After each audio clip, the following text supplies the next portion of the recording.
CBC Sports presents the Stanley Cup Playoffs on Molson Hockey Night in Canada. One man set the standard for stardom at the Boston Garden. Bobby Orr transcended time in the sport he dominated. But in the building where they once roared for number 4, 3 Penguin stars, Jagr, Lemieux, and Stevens, have made winning look as easy as 1, 2, 3. The 20-year-old from Czechoslovakia led the Penguins' Juggernaut in Game 1 with a pair of goals, including the overtime winner. He has 7 points in 3 games. 68's been compared with 66, who returned for game number 2. Like Orr, Mario is an original, and the Wales final hasn't been the same since he joined it. He's amassed 6 points in 2 games, 25 and 10 to lead all Stanley Cup scorers. The dominant American player in hockey today grew up in the Boston area, worshiping Orr. Perhaps as a tribute, Kevin Stevens matched the number on his idol's jersey, scoring 4 Thursday night. He leads all playoff goal scorers with 11. And now Stevens and the Pens look for an encore in game number 4. It seems like only yesterday that the Bruins were wielding brooms, not trying to avoid them. But against Pittsburgh, Coach Rick Bowness and his team have been on their heels, searching for answers. Ray Bourque, who stood idly by in Game 1, has lent a hand since, but has been less than 77%. Cam Neely's absence has been a long-term disability to the Bruins' offensive attack. Even Boston fans are hurting. So far, this series against the Penguins has been the pits. Tonight, Game 4 of the Wales Conference Championship Series.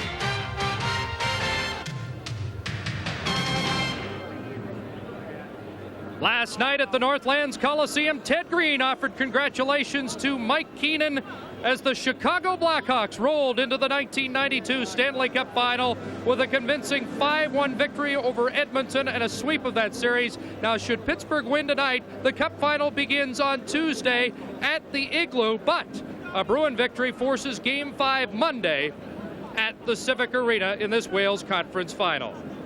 The latest date Boston has ever played a playoff game is May 24th. They are 1 day shy of that and need 1 win to go beyond the record and extend the Penguins in the Wales Conference Final here at the Boston Garden.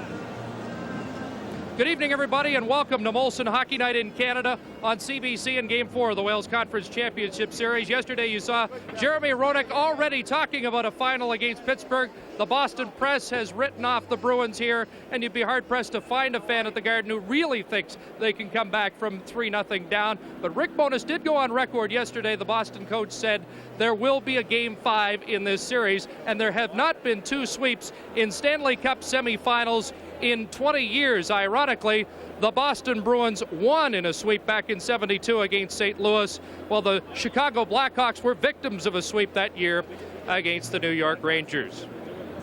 Clearly, Mario Lemieux has been a big difference in this series. If his hand is hurting, well, then it's hurting the Boston Bruins. A lot of people here think the only chance the Bruins have is Penguin overconfidence. Mario addressed that. Yeah, we talked about that yesterday and again this morning, and that's going to be the key for us. We know that the Bruins have a lot of character. They show that over the years, and they're not going to roll over and give us the game tonight. We're going to have to come here and play hard. Check these numbers out. The big 3 for Pittsburgh, 19 points. Adam Oates has all 4 points for Boston's best. The Penn Stars have outshone the Bruins. That's usually the difference at playoff time. Well, it's certainly been the key for us last year. The big players came through at the right time. Again, this year, when you look back in the Washington series, our big players came through. Kevin played extremely well. Jagr scored some big goals against Washington and the Rangers, and that's what we need to have if we want to get to the finals again. Mario, Stevens, Jagr, their big 3. Our big 3 led by Bob Cole, who will call all the action tonight with Dick Irvin and John Garrett. Gentlemen? Well, thank you, Chris. Exactly 2 weeks ago tonight, the Boston Bruins were here on home ice, and they were up 3-0, looking for a sweep against the Montreal Canadiens. They got it. Tonight they're on home ice again, but they are down 3-0. As Danny Gallivan might have put it, they have a Herculean task. I say that right? I hope I did. He was always one of the big word. Ahead of them if they are going to keep this series going. So let's look at the Boston Bruins, John. To keep it going, they can't do the things they did in Game 3. Against the Pittsburgh Penguins, you cannot be outnumbered on the rush. They're too good offensively. too many 3-on-2s, 2-on-1s. The Penguins will score on those. You cannot turn over the puck, especially in the neutral zone. Look at the turnovers in Game 3. And that's all over the ice, but still, that's way too many turnovers. And a team that doesn't score many goals, they have to count on their power play, and the Bruins' power play has not been good in this series. You heard Mario talking about the overconfidence factor. Scotty Bowman expressed it a bit differently to me just a little while ago here at the Boston Garden. He talked about the interest factor. He hopes his team can stay interested. He didn't like that part of their game at times during both the second and third periods here in Game 3. Well, the word this year is focus. It used to be intensity, but now it's focus. And when a team doesn't focus, their goaltender can bail them out. And Tom Barrasso has really been good. The Rangers series, he really came on strong. And this series, he's had no bad goals whatsoever. So when you are not focused and you do have those mental lapses during a game, you can count on your goaltender, and Barrasso has been the guy there. And defensively, the Penguins have been very good, especially their defensive defensemen. The Samuelson twins. No, they're not twins. The Samuelson defensive defensemen, there's not any rebounds in front of Tom Barrasso. The Bruins have no rebound shots, no rebound goals, and they just can't get to that puck. John, you had a point up on the screen here just a minute ago that's been very critical for the Bruins, the lack of production from the players who are paid to produce on the board. Well, the big guys, Adam Oates has done a job. He's got an 8-game point streak, but the other guys, Leach, Ruzicka, and Bobby Carpenter has been scratched from the lineup. He's healthy, but the reason he's been scratched is because he's not producing, and those guys have to get some goals. They're not a good goal-scoring team. They count on their big guns to score, and then they sit back and protect the lead. Well, they can't get a lead because those guys aren't putting the puck in the net. We talk about the overconfidence factor and the mental outlook of the team that's up 3-0. Okay, the team that's down 3-0. Here they are. They don't want to lose. There's a saying in hockey, if you're going to lose a playoff series, try to win the last game you play at home. Well, I don't know if this is going to be their last game, but they don't want to lose 4 straight before these guys in this building. That's right. In this building, the fans just need an excuse to get going, and they really do get going. But in Game 3, they had no chance to get involved in the game. They were down early, and the Penguins just kept pouring it on. The Bruins turned the puck over. They couldn't hit, and it was one of those games where the fans couldn't get involved, and this is one of the best buildings in the leagues for the fans to be involved. Well, the fans are now greeting the Boston Bruins as Andy Moog leads them out. And as John referred to, the early part of the hockey game is critical. That's what Scotty talked about as well. The Penguins won the day early on Thursday night. We'll see what happens here tonight as Tom Barrasso leads the Pittsburgh Penguins onto the ice. So things are set for Game 4 in this playoff round, and the Penguins look to sweep the Bruins here at the Boston Garden. Mario Lemieux is always, I don't know if this is superstition or what on his part, John, but he's always late and last. It's a superstition. Every team has a guy who likes to be last, likes to touch the goaltender last. It's one of those things when you're on a roll, you do the same thing all the time, and you can bet Lemieux will be the last one out of the dressing room. Here comes the spare goaltender. Ken Reggett is on his way. Jaromir Jagr. And then the big guy and the number 1 guy for the Pittsburgh Penguins, Mario Lemieux. Now, Chris Cuthbert is never last or late at our particular program at Hockey Night in Canada. So again, let's rejoin Chris. Thank you, Dick. It's the start of the Memorial Day weekend in the U.S. Boston fans hoping the Bruins can make it a long weekend for the Penguins and keep the Prince of Wales trophy on ice. Game 4 between Pittsburgh and Boston is next, live on Molson Hockey Night in Canada on CBC.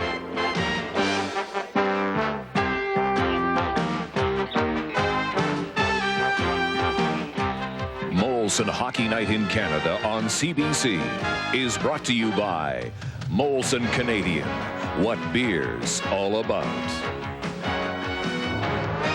By Ford, celebrating 75 years of championship trucks.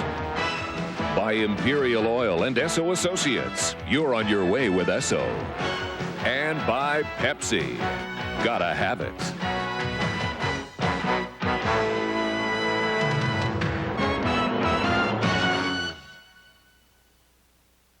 Mr. Rene Rancourt, accompanied by organist Ron Harry.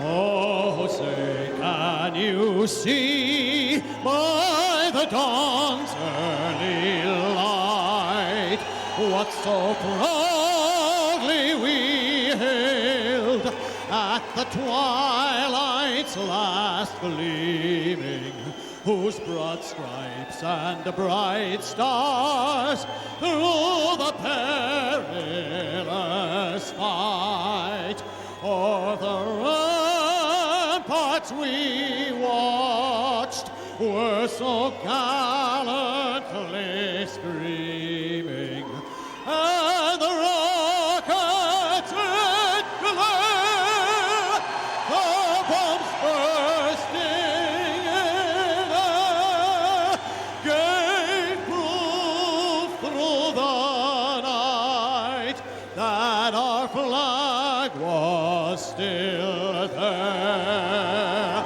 Oh, say does that star-spangled banner yet wave o'er the land of the free and of the home of the brave?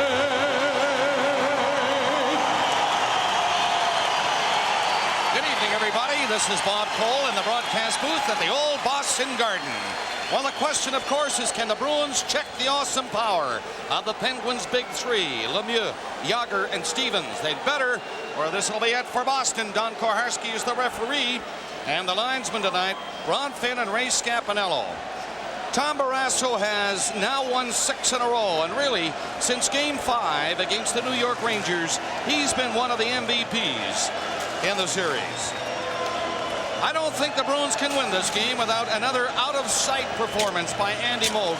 He did it in Game 7 against Buffalo. He's just going to have to do it again. Doris Reed and Poulin with Gord Murphy and Ray Bourque starting for Boston. Ulf Samuelsson and Paul Stanton. And that's Ulf Samuelsson clearing the puck. Lemieux with Tocchet. Kevin Stevens, the starting lineup up front for Pittsburgh. Ulf Samuelsson turning from the corner. Getting up to the line. Nobody touched him, and he rolled it into the Boston zone.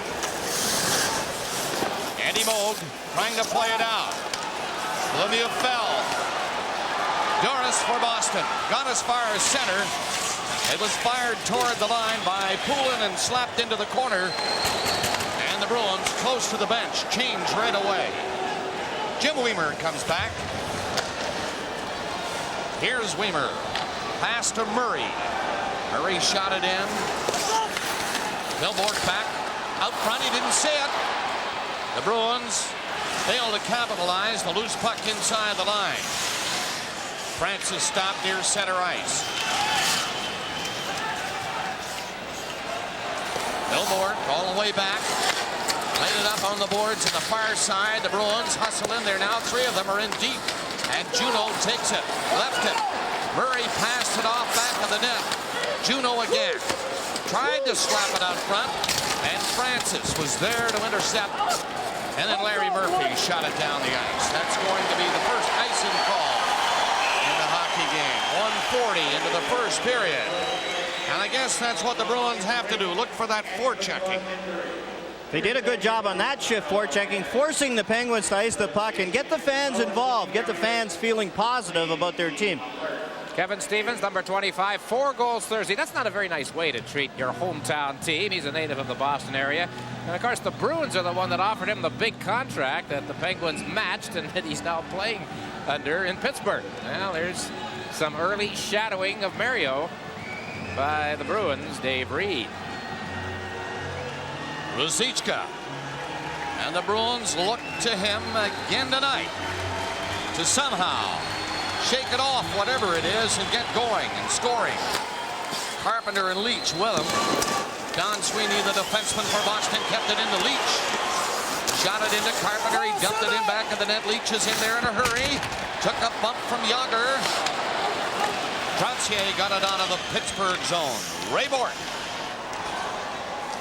Ruzicka turns back in his own zone to Bourque again. Pass to center to Leach. Knocked off his stick by Loney.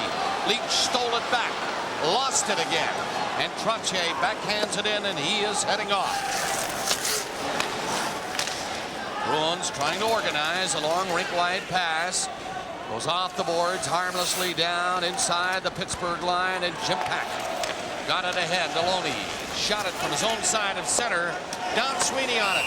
Again, It's icing against Pittsburgh as they start cautiously. Well, the Penguins scratches. Nothing new as far as their lineup is concerned. Joey Mullen is here tonight. We may get a look at him a little later on with his crutches and the big, whatever it is they call that on the brace, knee brace. Yeah, really a contraption. So there you have it. No changes for the Penguins.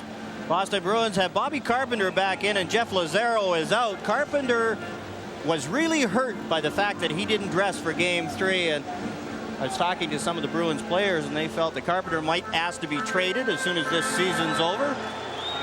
Francis, Stevens, and Lemieux the line now for Pittsburgh.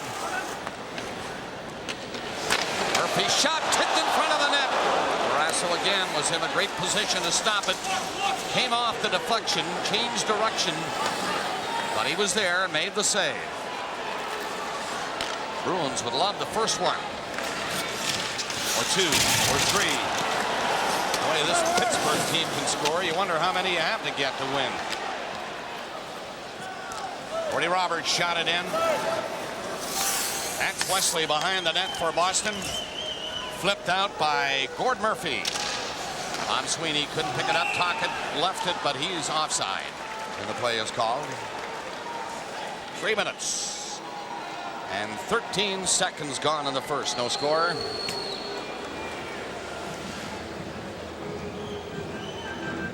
See what Mario did? Yes, very good. Yeah, very good.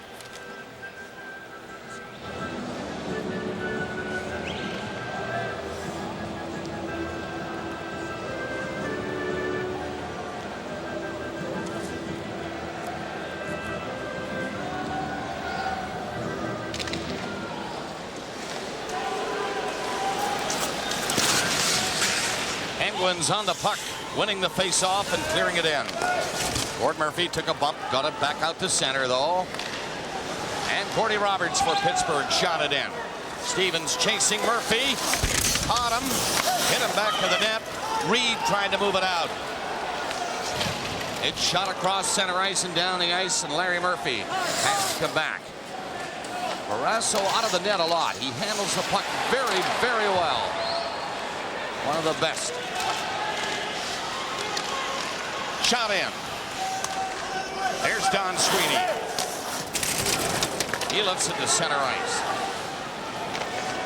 Again, the Bruins looking confident. They're down 3-0, but obviously with a pretty good game plan, and they hope to shut down these high-scoring Pittsburgh Penguins tonight if they can. Oates on the ice now, his first turn. Again, another icing. No, it'll come to Andy Moog. He had to play it. Penguins clearing it from deep in their own zone, but Moog had to stop it. Now, Pittsburgh in there, forechecking. But very quickly, Oates got the puck out to Murray, who dropped it to Adam Oates. Oates comes in over the line. Murray was upended, and he was inside the line. Offside. The fans wanted an interference call, but it was Phil Bourque who made a good play and pushed Glenn Murray offside. The reason there wasn't an icing was a good forechecking of Sean McEachern. He was using his skating ability and forced Andy Moog to play the puck. Adam Oates has been the only offensive threat of the Boston Bruins, and look at how close Gordy Roberts is on Adam Oates, making sure that Oates does not get any room to make a play. And then Phil Bourque takes over where Gordy Roberts left off. Oates has Juneau and Murray with him. Yager, Stanton, back to Francis. Here's Yager going in, scores! Yager with a brilliant move on Andy Moog, and it's 1-0 Pittsburgh. What a move by Yager. He had Moog fooled completely. John, it's early, but you talked about the start of the hockey game. This one comes at 4:51. A 2-on-1 as Gord Hines gets caught up ice, and look at the quick hands by Jaromir Jagr. There's Hines back. It's a 2-on-1, and look at Jagr. The forehand to backhand as fast as anybody can do it, and then slides it into the corner past Andy Moog.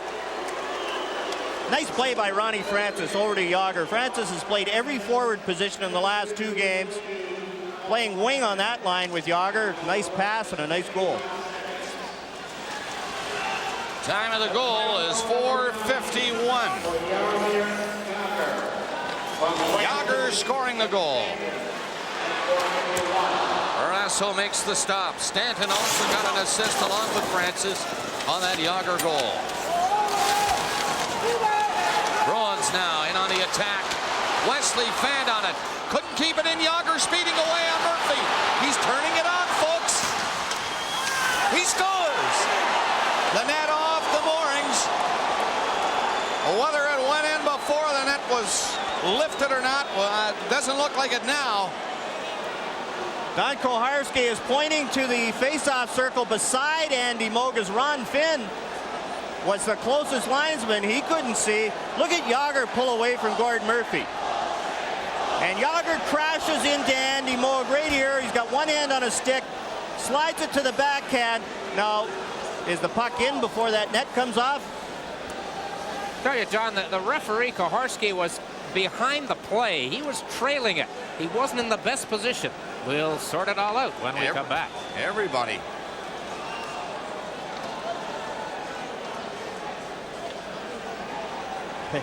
It looked like it was in to me. And not to me, he didn't.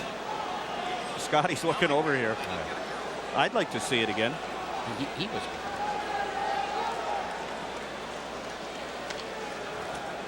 I think it was in.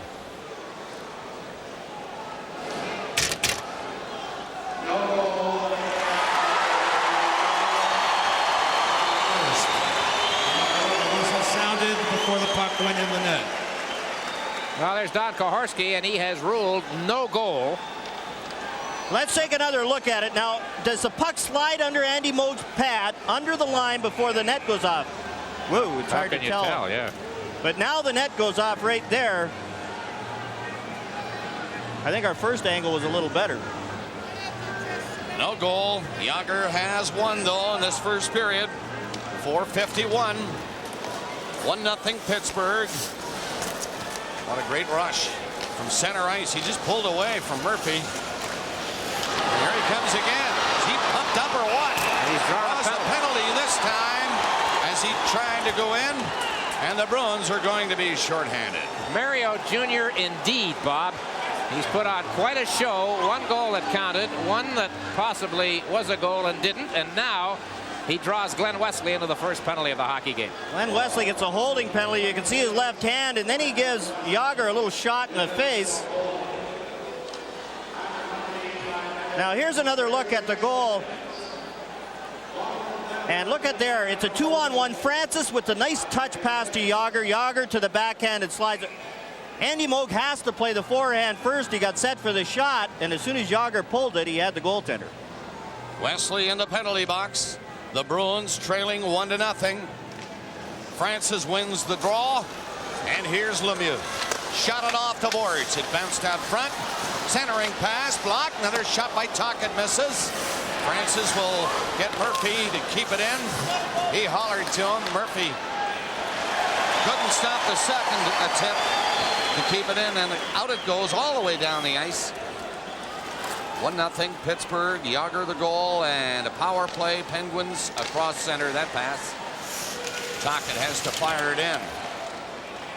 Gordon Murphy comes back. He and Bourque are the defensemen for Boston. There's Bourque. Lost it to Tocchet. Back to the line. Francis to Tocchet again. In back of the net. Lemieux missed it. Over his stick to Murphy. Centered it. Tocchet. Sharp angle. Comes out front with the pass and hopped away. Went over Stevens' stick down the ice. Stevens offside now. 1:04 left in the penalty. Kevin Stevens with a nice setup from Rick Tocchet, but the puck just bounced over his stick. A similar position that he got the fourth of his 4 goals from. And that too was on a power play late in game 3. Ray Bourque getting a little more rest than he would had he been completely healthy. Didn't play as much in game 3 as he normally does. Has trouble shorthanded getting the puck around the boards and out, and that's why Rick Bowness doesn't use him for the complete 2 minutes. We are 6.5 minutes into the first period in game 4. Pittsburgh trying to wrap it up tonight, and they lead 1-0 very quickly. A goal by Yager at 4:51. Yager on the puck again now with Lemieux back to the line, and Francis to Lemieux. Back to the blue line again. Here's Stevens, Lemieux, Yager. Oh my goodness. Mo got a piece of that. Talk about pass the puck around. Tape to tape to tape. Awesome. Here they come again. Lemieux over the line. Yager, beautiful pass. Shot. Moog. Get ready for a big night, Andy. The way they're coming now on this power play. 15 seconds left in the penalty to Wesley. How would you like to be between the pipes tonight? And the way the power play looks, the Bruins just can't afford to take any unnecessary penalties. They're so confident and so efficient right now. Penalty is over. Loney went after the puck. Andy Moog comes out, couldn't clear, gave it to Yager. Yager's side of the net. And Moog had to cover up for that mistake. He was hugging the post, and thank goodness he was for Boston and Moog, because they came storming at him. And Andy held on to it. Wow.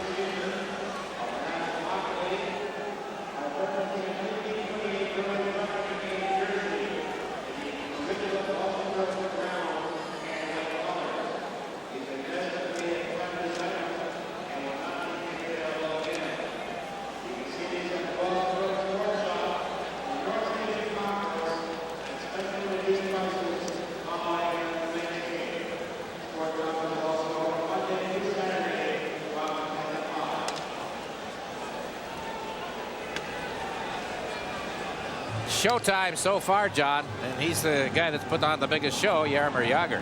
Andy Moog reads this play very well. Now Andy Moog gets in position. Here's the chance. Jagr goes to the side of the net. Moog sees him there, and look at Moog anticipate. He's on his way over before the pass, and that's the only reason he was able to make that save. Pittsburgh 1, Boston no score. Trottier getting the zone now, but Adam Oates was there to check him. Oates around his own net. Ahead to Murray. No room there for him. Samuelson bumped by Juno. Hines on it for Murray. He is stopped. Here's Loney getting set. His shot is blocked. Oates went in there. Moog had to kick out the right skate to stop one. Lead pass to Juno. Oates behind the play was upended. Bruins changing, and Don Sweeney through center. Slapped it in for Juno. He tripped up and couldn't make a play. Juno back on his feet. But it's Trottier who'll bring it out for Pittsburgh. He and Loney get together. Loney stalled at the line by Weimer, who passed it ahead. Oates saw a hit coming from Jim Pack. Here's Murray. Drives it hard. And he missed. Brasso might have got just a piece of it. Enough. 1-0 Pittsburgh. 4:51. Jagr has the goal. They played 9 minutes of the first period. Phil Bourque up to center. Over the line he goes, ducking away from Weimer. Centered it. Hit the side of the net. Leach takes over behind the goal, but Tocchet is after him. So is Bourque. Ruzicka had to move it quickly. Got it up along the boards to the line. Not out. Now it's slapped to center. Jim Pack fed it ahead.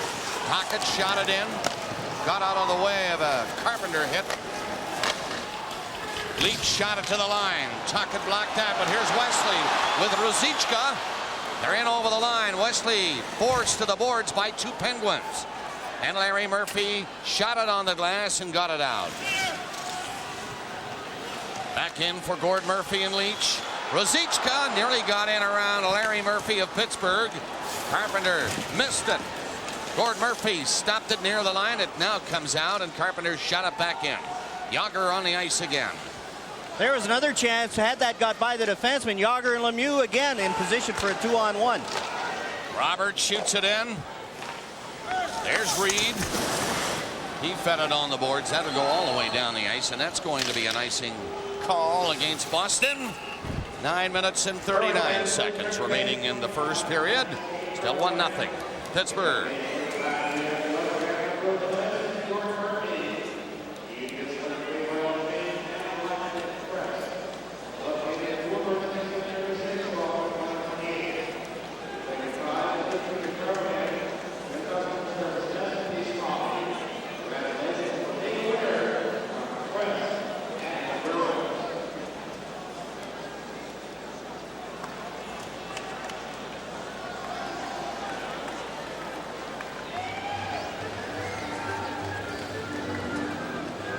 Don Sweeney says the Bruins have to make up for their lack of size with quickness here on Brian Trottier. He plays a little bigger. Trottier makes him pay for the effort. And at the other end, the Pittsburgh Penguins, Glenn Wesley tries to do it all himself, 1-on-2, and he gets tag teamed into the corner. And no chance. The Penguins have really done a good job standing up the Boston Bruins. This face-off controlled by Don Sweeney, but he lost it to Francis. Francis had a great chance. In a little bit too far, close to the net. Don Sweeney offside at the Pittsburgh blue line. Another giveaway inside the Boston line nearly resulted in another goal.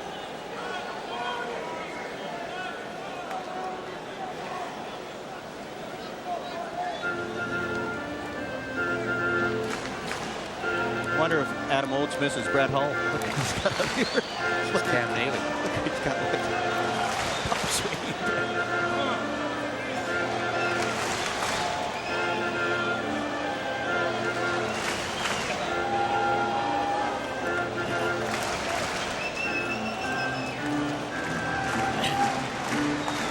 It is that time again when we advise you that the sun is setting over the city we happen to be in, which of course is Boston, Mass. Temperature what today, Bob? 90? 93. A blistering day in Boston. High of 93. And that's something. Memorial Day weekend, lots of people in Quincy Market today. Well, I think Scotty's team has shown that they are interested so far. Out shooting the Bruins 4-2, outscoring them 1-0.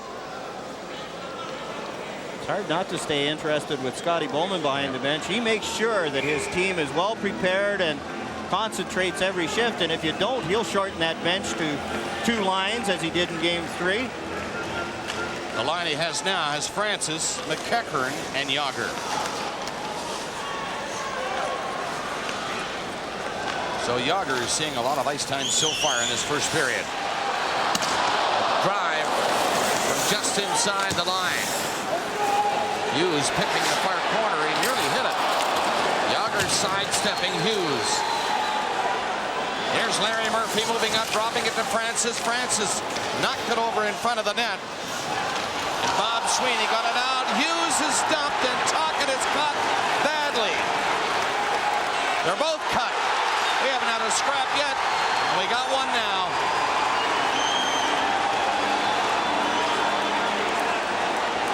I think Rick Tocchet was getting the first penalty, but Brent Hughes also caught Tocchet with his stick. Tocchet coming back from a broken jaw and a sore shoulder, and he's the one that got involved with Hughes. Now, will he get a double minor, one for the high stick and one for the instigator, or will Hughes get 5 for high sticking? This will be interesting.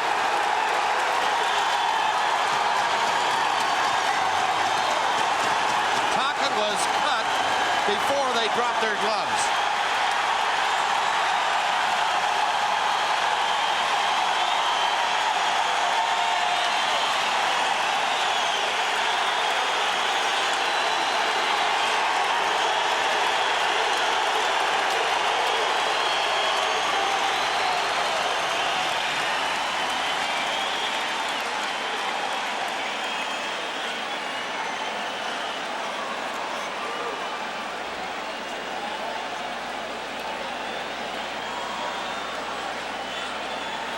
Referee Don Kahorski sorting things out. If indeed he gives fighting majors, that's the first fight the Boston Bruins have had in the playoffs. This is their 14th playoff game. There wasn't a fight anywhere in the second round of the playoffs, so it's unusual, but there's a lot of claret on the ice, and it all belongs to Rick Tocchet, I think. And John, here's the first collision. Tocchet takes a shot. He thinks Hughes has his head down, and Hughes looks up at the last minute. There's Tocchet with the high stick, but look at Hughes' stick right there on the spin around, catches Tocchet. And that's what cut Tocchet after Tocchet had hit Hughes, and Hughes was on the way down. Hughes caught Tocchet with the stick, and look at Tocchet come back after him. And Brent Hughes is a scrappy player and a very game player, but he only weighs about 185 pounds in tough against Rick Tocchet. And Hughes gets thrown out. According to the clock, and this is what Rick Bowness is looking at, it's 4 minutes against the Penguins 92 and 5 minutes against the Bruins 42. And we have to assume that the 5 minutes is for a high stick, and if so, that's a game misconduct. The Bruins like the way that Hughes tried to get physical in game 3, but of course the game was put away pretty early for that sort of thing. Now here's the hit, and watch Brent Hughes stick. There's the Tocchet high stick, and watch as Hughes is falling down. Right there, you can see the stick catch Rick Tocchet just above the eye.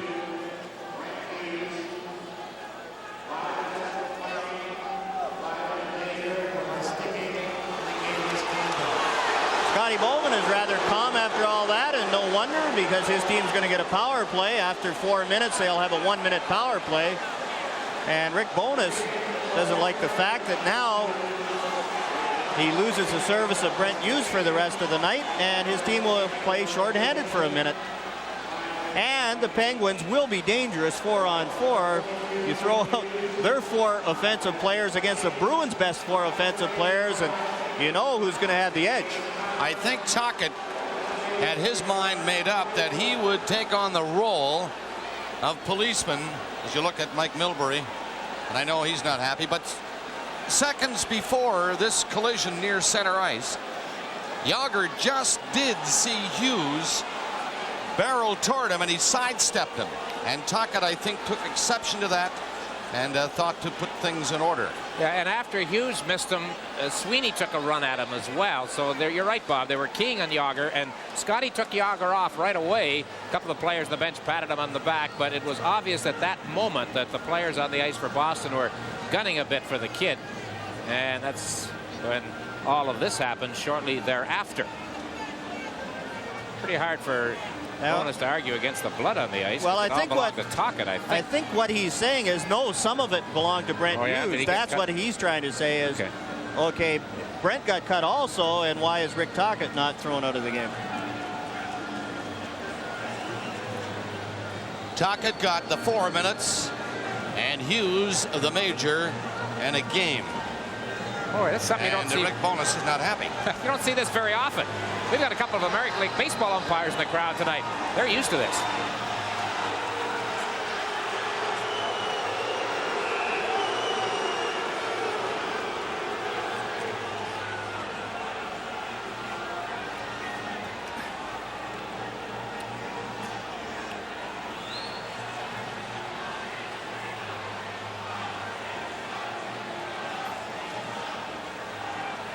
Why is the face-off down in the corner?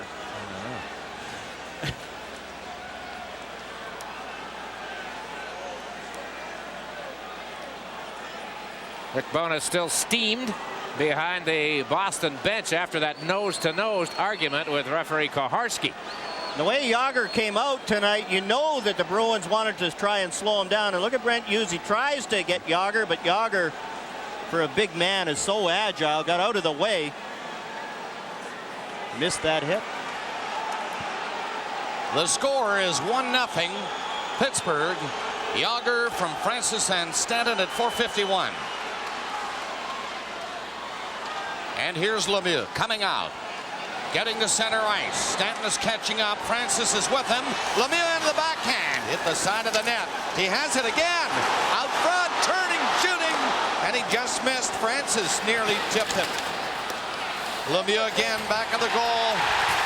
Andy Moog ran into him. He stepped out of the net, taking things in his own hands. Oates is up. Oates and Wesley. Oates got in close. Couldn't get a shot by Barrasso, but there's going to be a penalty to Stanton of Pittsburgh. Now there's more noise in here right now than there was at any time 48 hours ago in Game 3. This is Boston Garden hockey, folks. And the capacity crowd is loving it, even if the scoreboard shows their team down. Here's the penalty call on Stanton as he hangs on to Adam Oates, who was in close on Barrasso.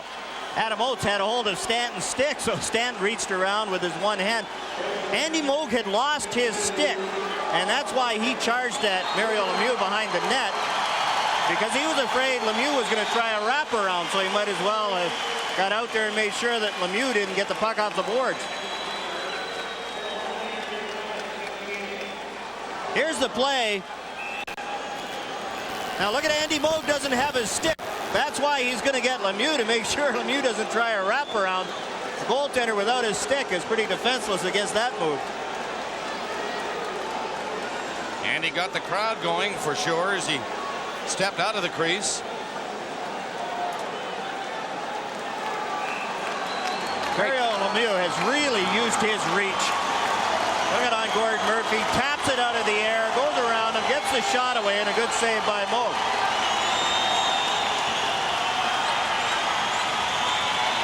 Penguins 3 skaters against the Bruins 4. And Bork's on. 8:02 left in the opening period. 1-0 Pittsburgh. They'll have to come out to center ice as the puck hit the linesman Ron Finn. Bork then shot it back in his own zone on Oates. Ruzicka. Juno up on the play. Here's Ray Bork and Oates. Oates winding up, back to Bork. He threw it ahead to Juno to Bork. Time running out. Juno's shot off a leg and it went wide of the net. Oates again. He's harassed by Larry Murphy. And it's back out to center, but Oates made a pretty good move to bring it in.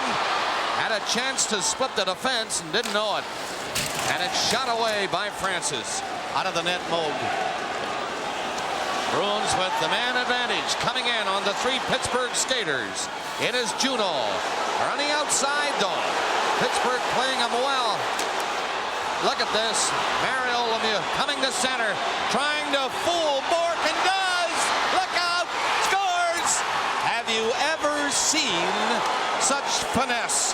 He put the puck in the skates of Captain Ray Bork and waited for Bork to make the move, which turned out to be, of course, the wrong move. All right, what can you say about this one? I'm going to let you do this replay. This is absolutely incredible. Oh, highlight film stuff. First he uses his reach to intercept the pass. And then look at Ray Bork. He's turned around, can't get turned around to face Mario. Finally looks down at the puck, and when he does, Lemieux has passed him. And up top, look at that shot. Andy Moog played him pretty well. Now, John, how many players? Now, he actually sort of went into the traffic here. He didn't swing wide like most would, you'd think.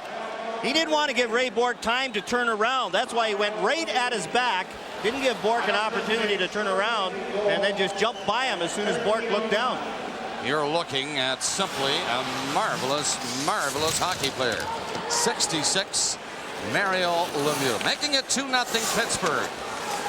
And he did it on 2 Bruins before hitting Andy Moog with a high shot. Short-handed, whatever you want to say. 2-0 now. Bruins in, no shot on the net. Mario Lemieux cruising near center again, but this time he circles and goes off. And he gets a hand from his teammates over there as he slips into the bench. The crowd is still buzzing here at the Boston Garden on that rush. Stanton now is out of the penalty box. 6 minutes left in the first period. 2-0 Pittsburgh. Yager and Lemieux. 5:50 to go as Murphy strides out to center. Coming in with Yager and Phil Bork. He missed it in front of Moog.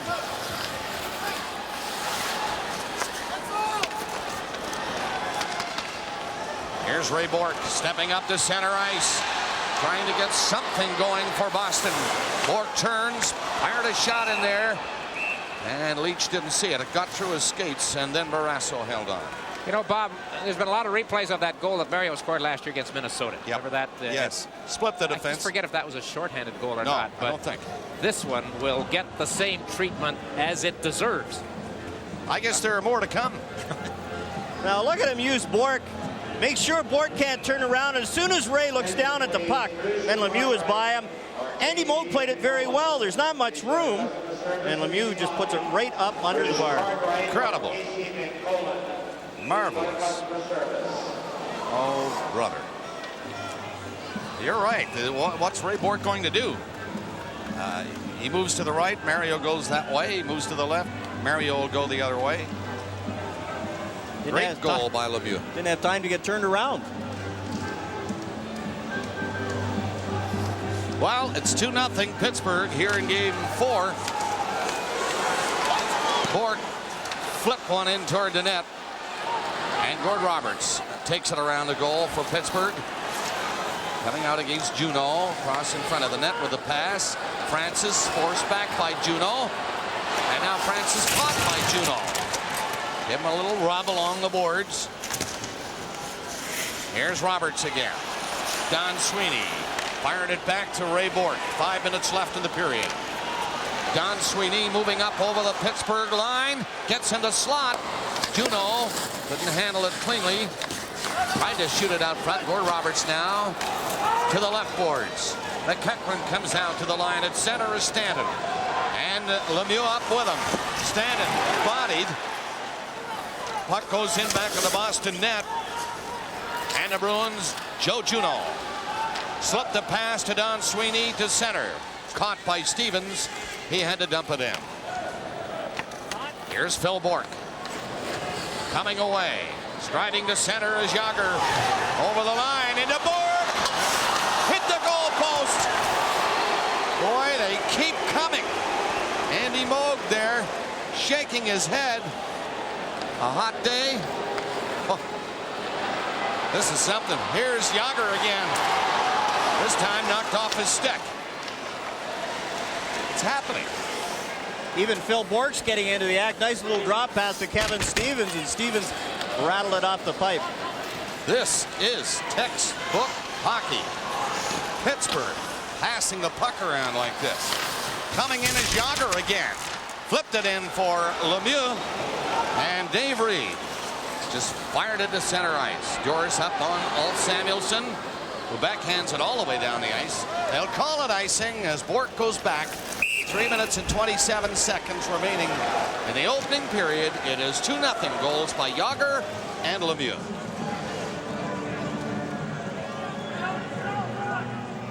Jeez, this is incredible. Stevens in the shot. That was a minute power play they had. Yeah, it was on the power play. That was. I don't.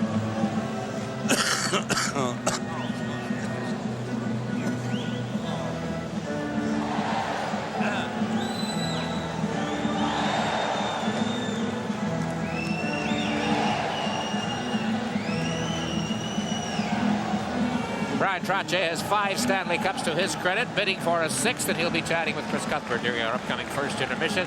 And Chris will also have a review of the Campbell Conference Final with the Blackhawks sweeping the Oilers. Penguins dump it out down the ice. Hines, number 47 for Boston. There's Trottier. Intercepted that pass, sending the Bruins back again. Here's Ray Bork. Up the center and fired it from there. Barrasso just tossed it himself all the way down the ice. Hines back, icing against Pittsburgh. I mentioned the 2 American League baseball umpires here. One is a Canadian, Jim McKean from Montreal. He's been umpiring in the American League for 20 years. A friend of Scotty Bowman's. They had quite a chat before the game. Jim played hockey, refereed hockey before he became a baseball umpire, and one of his umpiring crew mates is Mark Johnson, who is from Kentucky, and he's seeing his first hockey game tonight. But I tell you, they were awfully glad to be here. They're working the Red Sox-Oakland series, and saw the Red Sox win this afternoon at Fenway. Getting their money's worth from number 68 and 66 tonight for the Penguins. And you think about the goal Yager scored that was disallowed, that I'm sure if we looked at it really closely might have been in. He probably thinks now that everybody does that every night. first game. Watching Yager, Lemieux dancing right in on Andy Moog, who really was defenseless. Here's a shot from a sharp angle by Trottier. Puck cleared to center ice. Old Samuelson, he saw Murray come at him. And a good thing, Murray had him lined up, but he missed him. Pittsburgh on the puck. Trottier stopped by Weimer, and he skates away for Boston. Got up to center, and here's Murray. In over the Pittsburgh line. Poked off his stick by Stanton, and down the ice again. Weimer and Gord Murphy. Pass to center to Oates. Oates rolled it ahead. It hit Samuelson's skate. Calendar is up there for Pittsburgh with Francis. He's going in with a shot. And Moog, a nice save with the blocker. 2:05 left in the period. 2-0 Pittsburgh. Back of the net. Wesley trying to pick it up. Mikhailuk is fighting him off. Calendar got loose. Mikhailuk stopped now by Wesley.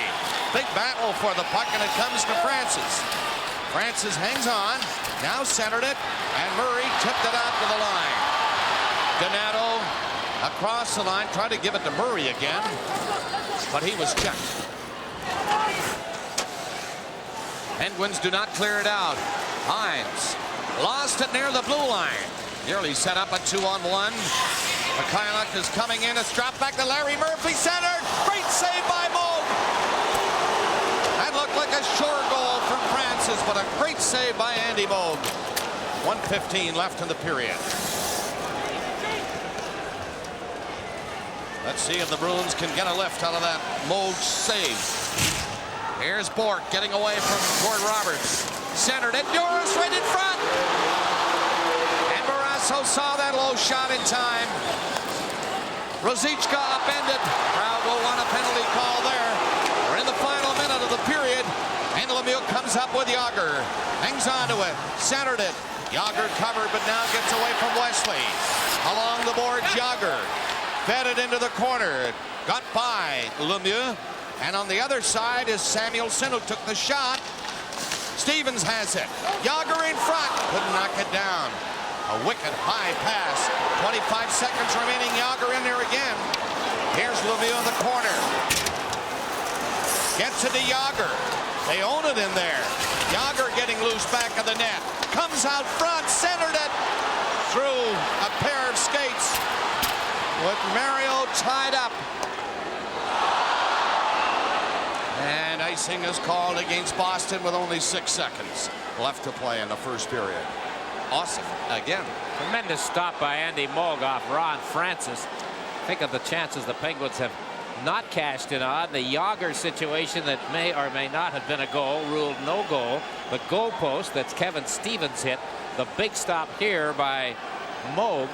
I tell you, John Calendar made a good defensive save on that return rush after the Moog stop on Francis on a pass that would have sent Raymond Bourque home free on a breakaway. Now we get some ill will, I think. Wesley and Kevin Stevens. Yes, that's right. And now Samuelson and Bob Sweeney.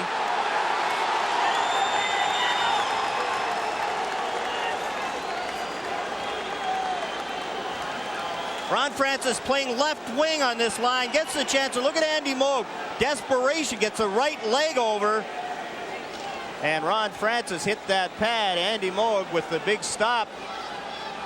Such quality scoring chances for the Pittsburgh Penguins, and most of them on the rush. They don't have to shoot it in. They gain the blue line because of their speed and puck control, and then get their good chances on the rush. Now Koharski over talking to Scotty Bowman. No doubt as a result of that little bit of a hassle that developed as the teams were changing lines. And finally, we're ready for the face-off to the right of Andy Moog. It'll be Francis against Oates. Oates tied him up. Francis got a stick loose and got it back, and Bob Sweeney was there and just put it up to center ice with a siren, ending the first period. Jaromir Jagr started things for the Penguins. Well, we got a couple of dandy goals. Jagr's goal, Mario's goal. Certainly the kind that you like to look at again on a replay, as Jagr gets his 9th of the playoffs. Last year in 24 playoff games, he had only 4 goals and none in the 12 games of the conference final plus the Stanley Cup finals. But here's the goal that he scored that started things just under the 5-minute mark in the first period. And didn't that move remind you of Mario Lemieux, the forehand to backhand so quickly using the long reach? And then Mario Lemieux starts his own highlight film in this game into Ray Bourque's skates. Ray Bourque looks down right there for it, can't find it. Lemieux's by him, and then look at this shot. Pulls it to the forehand and snaps it up under the bar on Andy Moog.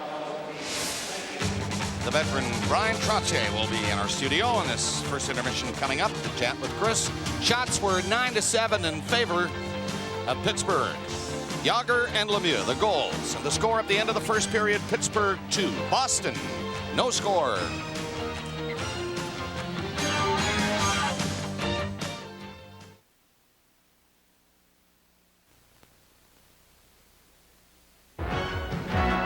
This portion of Molson Hockey Night in Canada on CBC has been brought to you by Ford, celebrating 75 years of championship trucks. 2 very pretty goals in the first period by Jaromir Jágr at 4:51 from Francis and Stanton. And Mario Lemieux, short-handed goal, his 10th of the playoffs at 13:09, making it 2-0 Pittsburgh.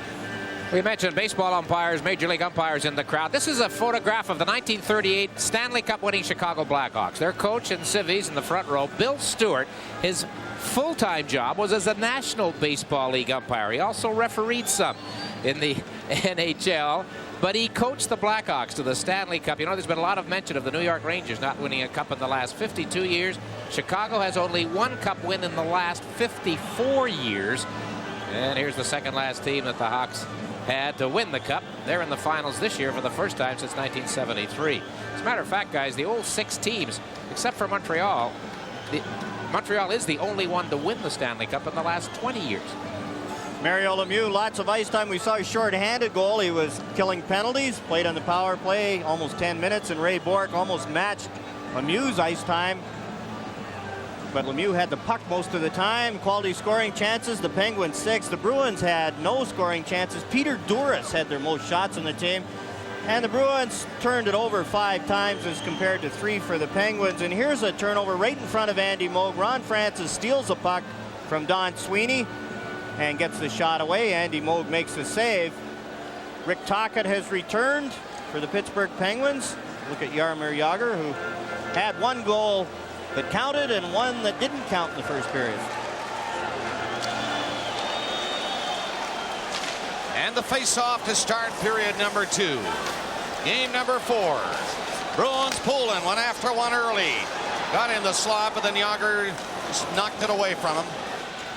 Lemieux to center to Jágr. He went in offside, but it didn't matter. The Bruins pick it up and get out. Poulin gets in over the line. Couldn't fool Larry Murphy. He had beaten Gordie Roberts, but Murphy caught him. Now Roberts forced to shoot it away. Wesley coming back. Gord Murphy, his defense partner, takes the pass. Murphy put it ahead to Reed. He's got some room over there. Stevens caught him, and the weak backhander was off the net. Again, Gordie Roberts left it for Lemieux. He got it out to center ice. Stevens is on it across center and just poked it in off the boards, and the Penguins make changes.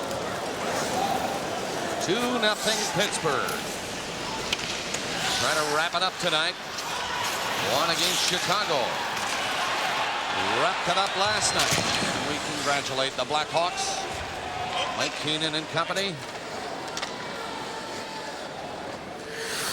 And we congratulate Edmonton. They had a good run this year. Surprised a lot of people, I think. Team in transition, and they win the Smythe division. Played very well against Los Angeles and Vancouver. Bruins, Hines near the blue line. Trapped it. Lifted it high. Knocked down by Francis with a high stick. And that brings about a face-off in the Pittsburgh zone. And we'll be right back after this message.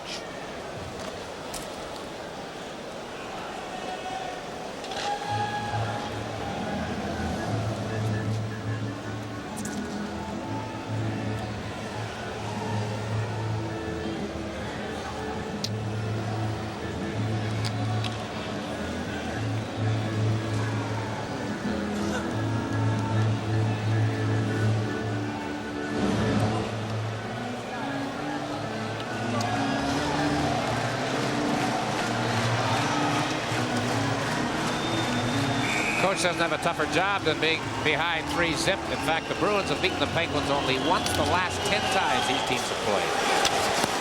Long shot from the blue line by Weimer was on the mark. Barrasso covered that angle, and here's Phil Bourque. Pass to Francis. Tocchet is up with him. Stanton joining in with a shot. Moog saw that all the way. Bruins get back, but here's Phil Bourque intercepting. Back of the net it goes. Centering pass right in the crease area, and diving for it is Andy Moog, and he holds it. These Massachusetts natives love playing in this building, John. Paul Stanton, we haven't seen all that much of him in replays. He's been taking a regular turn pretty well. He's a native of Massachusetts. And here he comes. Jumps up into the rush, and you see here it turns into a 3-on-2. The Bruins said, let's not get outmanned, but Stanton jumped into the rush and made it a 3-on-2, gets a good scoring chance, and Andy Moog makes the save. 9 stitches, very close to Rick Tocchet's right eye, as you can see there. Had the big shield on when he had broken his jaw. Jamie Leach has one now that he wears, and see Rick Tocchet trying to keep the swelling down. Trottier has Yager and Loney for Pittsburgh. Oates.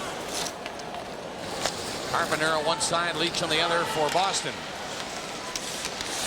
It's Oates leaving it for Leach. Got up near the Pittsburgh line. Yager stole it. Couldn't get by. Ray Bourque. Leach shot it in, and the Penguins get it out over center ice offside. The pass to Trottier. Well, Raymond Bourque in an unaccustomed position. The last time the Bruins were swept in a playoff series was 1987 when they lost 4 straight to Montreal in the first round. The last time the Penguins won 4 straight was 1989. They defeated the New York Rangers in the first round. Actually, Pittsburgh swept another opponent. I'm very sad to say it was my all-time favorite team, the California Golden Seals, back in the early 70s. Yager tried to stick handle out of his own zone. Leach shot deflected by Pack into the crowd. Yager a little overconfident, maybe, stick handling out of his own zone, and gave it up. Youthful exuberance, would you call that? Bobby Carpenter is one of those players, Bill Masterton candidate. Career-ending type injury, shattered his kneecap. Here's Yager, 1-on-3. Look at the 3 Bruins around. Steve Leach steals it, gets a shot away, but again, that Pittsburgh defense is there to tip it up and over the glass. Ruzicka for Boston. Hines backing up. Yager in there for checking. Turning up the line to come after Bourque now. Bourque gets it up for Ruzicka. To the right side, Carpenter. Carpenter to the corner. And around the net. And left it there, and it's cleared again. Bourque shot. He missed on the short side. Hines kept it in. Leach back at the net with Ruzicka. Ruzicka tosses it out front. Hines can't reach it. And here's Bourque. Through center ice is Ruzicka. Turning back. Flipped it to the left side for Dave Reed. Centered again. Samuelson trying to move it out. Kjell Samuelson turning. Whipped a pass to Trottier. He put it ahead to Loney. Loney and Yager get up as far as the Boston line. Bruins were all back. 2-0 Pittsburgh, nearing the 4-minute mark of the second. There's Lemieux, but he is stopped. Poulin starting Murphy. Gord Murphy rolled it in over the line, and Larry Murphy of Pittsburgh back of the net. Stopped by Poulin. He's upended. Lemieux gets it out. Down the side goes Stevens. He's in there with Tocchet ripping a shot. Got the rebound and centered it. Poulin. The pass skipping away from Reed. Now he catches up to it. And a high one in for Andy Moog. And he left it for Larry Murphy around the net. Murphy coming out. Lead pass all the way down the ice. Moog will play it. Lemieux up there. Poulin again. Knifed it away. Barrasso coming out. Gordy Roberts. Pace slowed now in this second period. Play called, cross center ice, swept the pass. We're 4:40 into the second period. words here, and that's about it as the officials get in quickly. Still 2-0. Pittsburgh on first period goals by Yager, his 9th of the playoffs, and Lemieux his 10th. Our Stanley Cup coverage continues in a moment.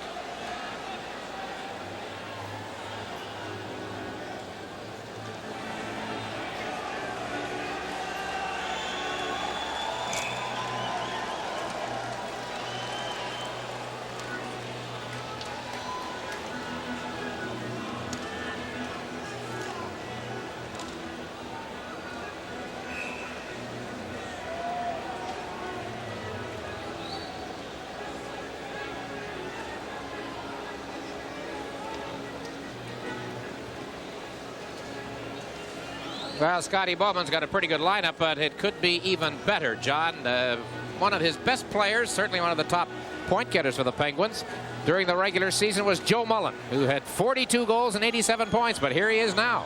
Not playing, obviously, and out for the season. Reconstructed knee surgery. Another one of those players that Scotty Bowman needed in the stretch drive and came up big for the Pittsburgh Penguins, scoring goals at critical times. Jim Weimer feeding the puck in for Boston. Stanton hustled back. Francis was in there to help him. And then Francis can't shoot it out. Oates left it.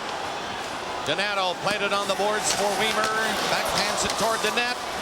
From the scramble, McEachran was standing in the right spot. He's waiting for Phil Bourque. Decides to rip the shot. And Moog had to be careful. Moog was also aware of Phil Bourque coming in, but he had to kind of double back to that side to stop it. Sean McEachran was doing a good job defensively in his own zone. His man was Ray Bourque, and he stayed out at the point, and he picked off the pass, takes the shot from just inside the blue line. Andy Moog's in good position on the hard drive. Gets the right leg out, gets enough of it to keep it from trickling in. Andy in his 104th playoff game. Only 8 goaltenders, including Andy, have played as many as 100 games in Stanley Cup playoff competition. Don Sweeney looking for some room to skate out with the puck. Got it up to Donato. Donato got in there, but then lost it, and Stanton fed it away. McEachran got it up. Francis has Phil Bourque on the play, and Stanton is in there again. He scores! Stanton with a backhander by the glove of Andy Moog, and it's 3-0 Pittsburgh. A frustrated Rick Bowness, as again, John, a Massachusetts native, scores in his own backyard against the Bruins. Look at Ron Francis gain the blue line, stop, and there's Stanton jumping into the rush. It's a 3-on-2 with the defenseman joining in, and a nice little backhand past Andy Moog. Now watch Ron Francis take a look, wait, sees Stanton, feeds him, and Stanton wisely just takes a shot on the backhand from close in and beats Andy Moog.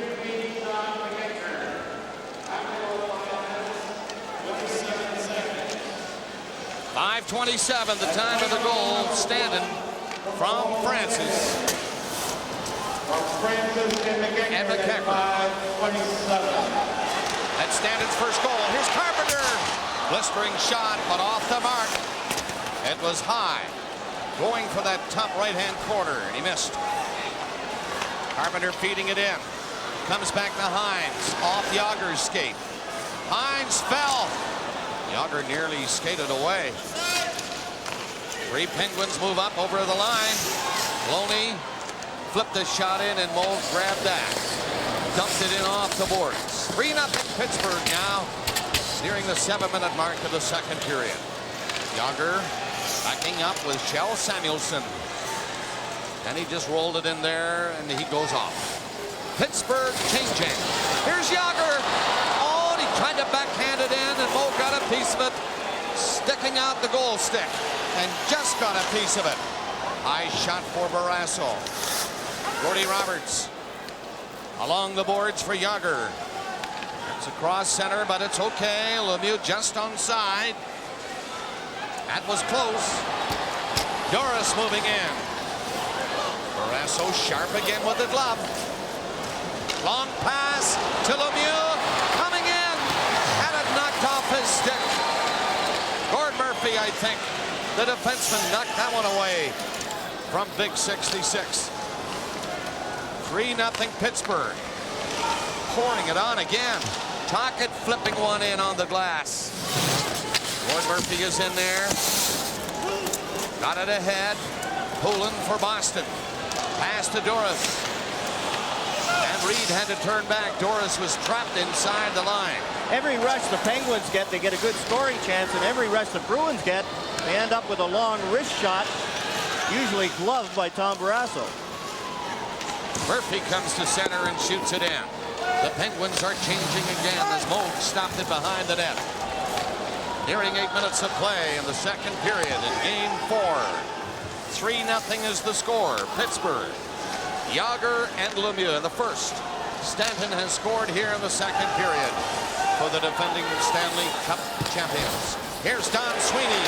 Drives one. That's into the crowd. Deflected in front of Barrasso. 11:58 to play in the second.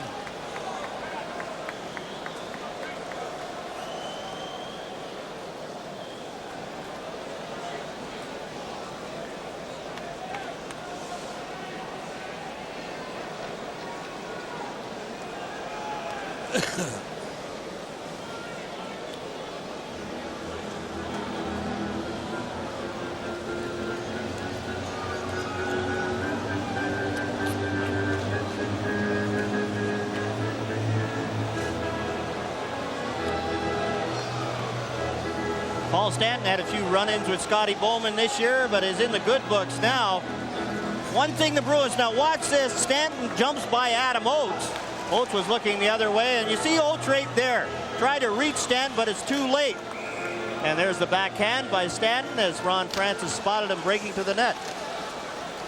Don Sweeney tried to pass it to Jim Weimer. That did not work, and they'll get another face-off in the Pittsburgh zone because that's icing against the Penguins. Michael J. Fox was on the David Letterman show last night. He's the celebrity captain for the Boston Bruins in this 75th anniversary year of the NHL. Mr. Rogers is the celebrity captain for the Pittsburgh Penguins, and he was having some fun with that. He talked about growing up with Cam Neely.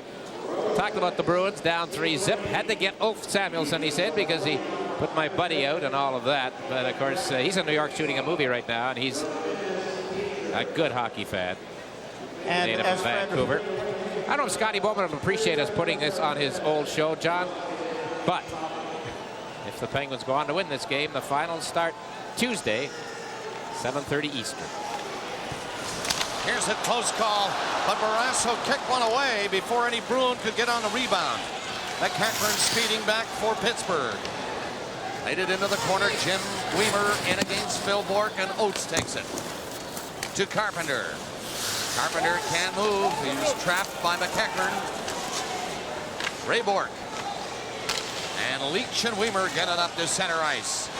Weimer, a high one into the glass in the corner. Oates centered it. A chance for Carpenter, and Barrasso again makes a big stop on Carpenter. That was a good scoring chance for Carpenter of Boston, but Barrasso stopped it.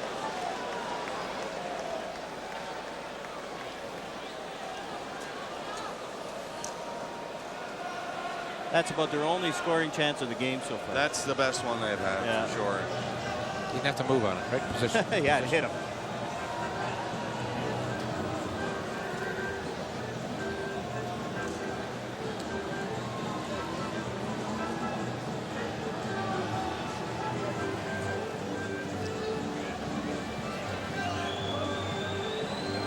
Tom Barrasso with his toughest save of the night on Bobby Carpenter. Adam Oates, good forechecking, throws it out to Carpenter. The puck's on end, and he hits Barrasso right in the logo, but a good quality scoring chance, and Barrasso in the right place to make the save.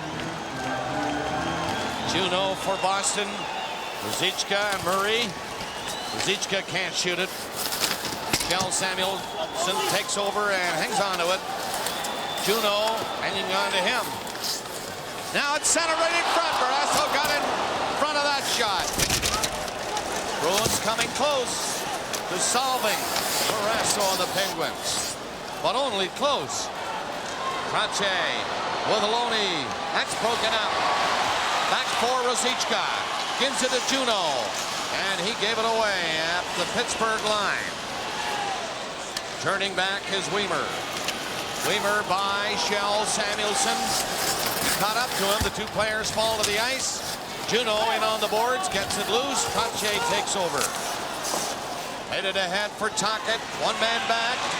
And he had to leave it at center ice as Wesley had backed up in front of him. Knock it in there, watching Mold play it on the boards to Wesley, too far. Larry Murphy stopped it at the blue line. Poulin couldn't knock it down. And it's fed out to center ice. Gord Roberts back in for Boston. Not for long, they turn again. Yager was up there behind everybody. Stevens saw him, but it was too late when he did. Wesley, pass behind Poulin. Bruins just not sharp with the passing as they break out. Poulin over the line, and that pass off the boards. Yager grabbed it with Larry Murphy slapping it to center ice. Stevens turns, got rid of it. Stevens, Yager, and Lemieux. That's the line again, the big one for Pittsburgh. It is Dave Poulin. Back for Wesley. Wesley stalled outside the line. And all the Penguins were back, lined up across the blue line. Yager's pass, a good one to Stevens. Lemieux up there with him. Dropped it through the skates of Lemieux. Bourque and Murphy to Bourque. Bourque ahead. Bob Sweeney backhands it in, and Barrasso was going to move out. He saw Roberts come back, though, to take his man. Stevens couldn't get it ahead to Yager. Ray Bourque shot, screen shot, open side, and Bob Sweeney was tied up long enough. Couldn't reach it.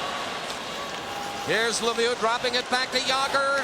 Yager got in front, coming from the line. Old Samuelson flipped it high, and Moog reached up to catch it. With 8:30 left in the period, Andy Moog hangs on. It's 3-0 Pittsburgh.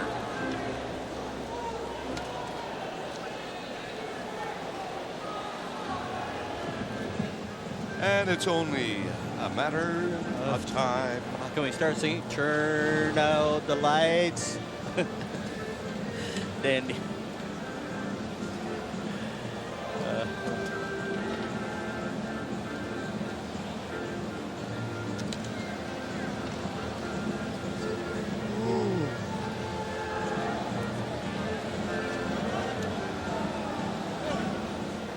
We've talked about the Pittsburgh defense. Look at the one save by Barrasso, but there's no Bruins that can get to that loose puck. That's happened time and again in this series. The Penguin defense strong in front of their own net, and look at Lemieux and Yager again, a little magic. Yager 1-on-4 and almost pulls it through. Ulf Samuelsson shot a hard one from the point. Moog blocked that. Carpenter nearly lost it to Callender, did lose it, and Moog had to come up big again as Hrdina picked it up and let fly with a shot.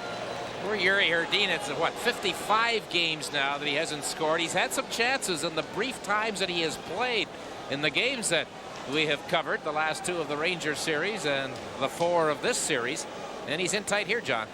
Jock Callender does a good job on Bobby Carpenter, causing the turnover. Hrdina gets a shot, and Andy Moog is right there to make the save. Hrdina had some knee problems this year. What a move by Scotty Bowman to get him from Calgary to make Jaromir Jagr feel good. 8:19 to play in the second period. Shot 17-15 in favor of Pittsburgh, but don't let that fool you. Great scoring chances by the Penguins. Bruins have had a couple here in this period. Samuelson goes down hard, and the crowd gets a bang out of that. Here's Ray Bourque, penalty coming up against Pittsburgh.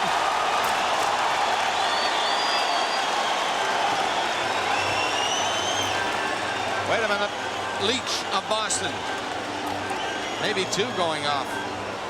But one, they weren't called together. He was calling a penalty on Pittsburgh. And as the whistle went, he called one on the Bruins.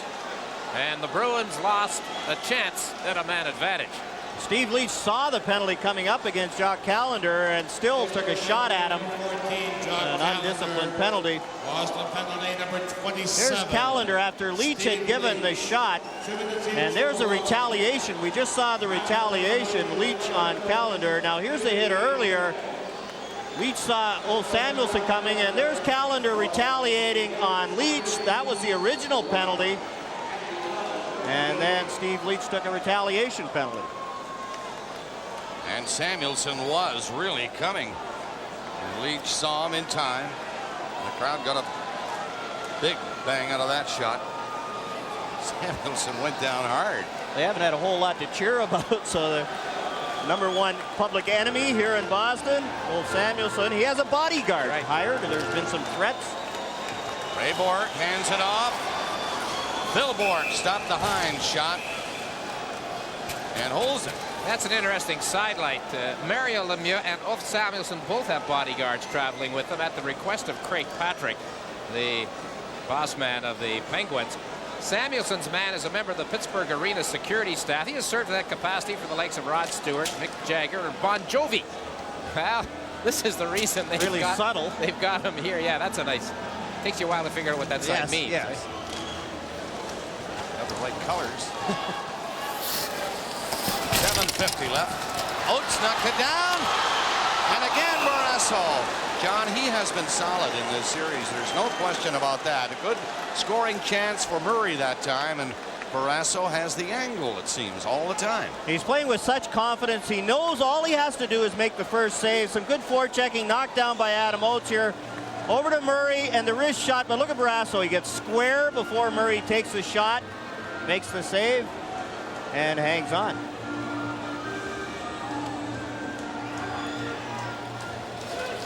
Boston trying to get one.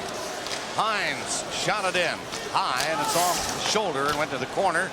And the Penguins dump it away. McEachran, now he's a great skater. Nearly got in there ahead of Bork. Bork saw him in time. There's a pass that's offside. Carpenter didn't know it. He would have been all right had he played it first, but he turned around and then was across center. Put himself offside, spun around, had his feet on the other side of the red line. Yager, a beauty at 4:51 of the first period. Lemieux, what's better than beauty? A shorthanded goal at 13:09 of the first. Two great goals, anyway. And Stanton at 5:27 here in the second. Mario's points per game, and the knock was once Mario got to the playoffs, he'd never been there before, but you can see his performance in the playoffs. That was one of the things. Lemieux in the regular season and Wayne Gretzky, the comparison was always there, but he never won. He won last year. That's Doris with Reed on his left. He elected to shoot it in on the net. Kjell Samuelsson coming out for Pittsburgh, scooped it away. He was being checked by Poulin. Again, Doris turning back near center to Wesley. Wesley up to Poulin. He is stopped, got away from Lemieux, carried on to Reed. Reed couldn't get very far inside that Pittsburgh blue line. Tocchet fighting for it. Poulin fell and held it with 6:51 left in the period. A 3-0 hockey game.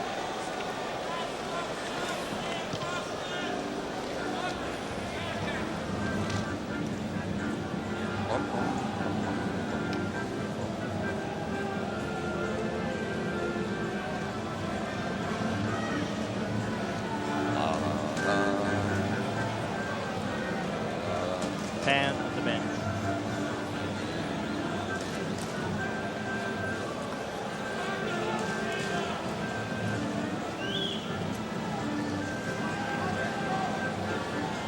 Raymond Bork and the current edition of the Bruins have made it 25 straight years in the playoffs for this franchise. That's a record, and certainly they're the playoff team of the 90s in the Adams division. Their third straight year for Boston in the conference final. They beat Washington in 4 straight games in 1990, and of course lost to these same Pittsburgh Penguins last year. Kjell Samuelsson and Jim Pack. Lemieux, Stevenson, Tocchet, the forward line for Pittsburgh. Boston has Reed, Poulin, and Doris.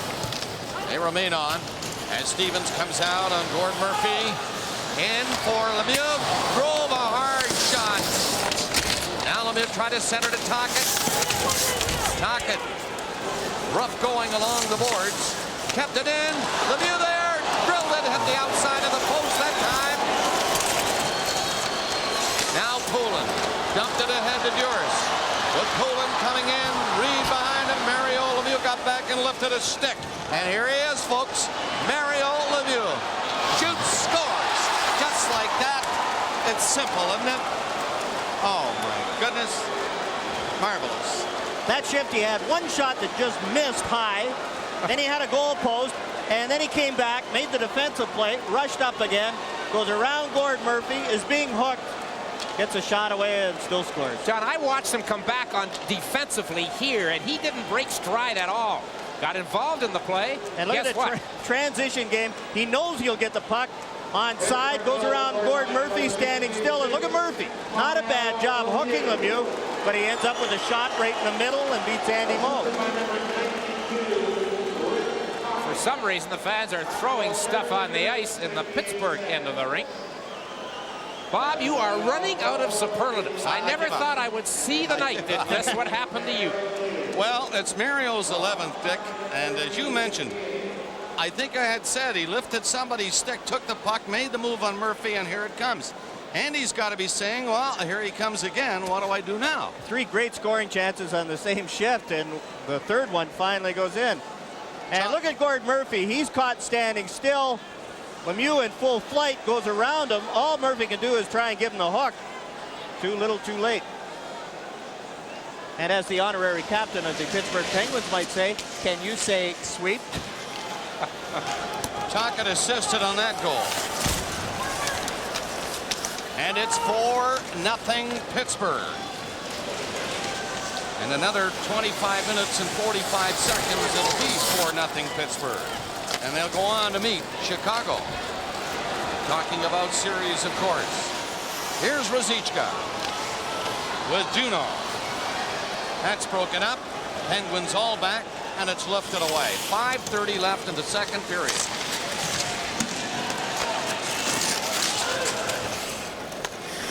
Brasso stepping out of the net. Penguins start away. Yager comes to center.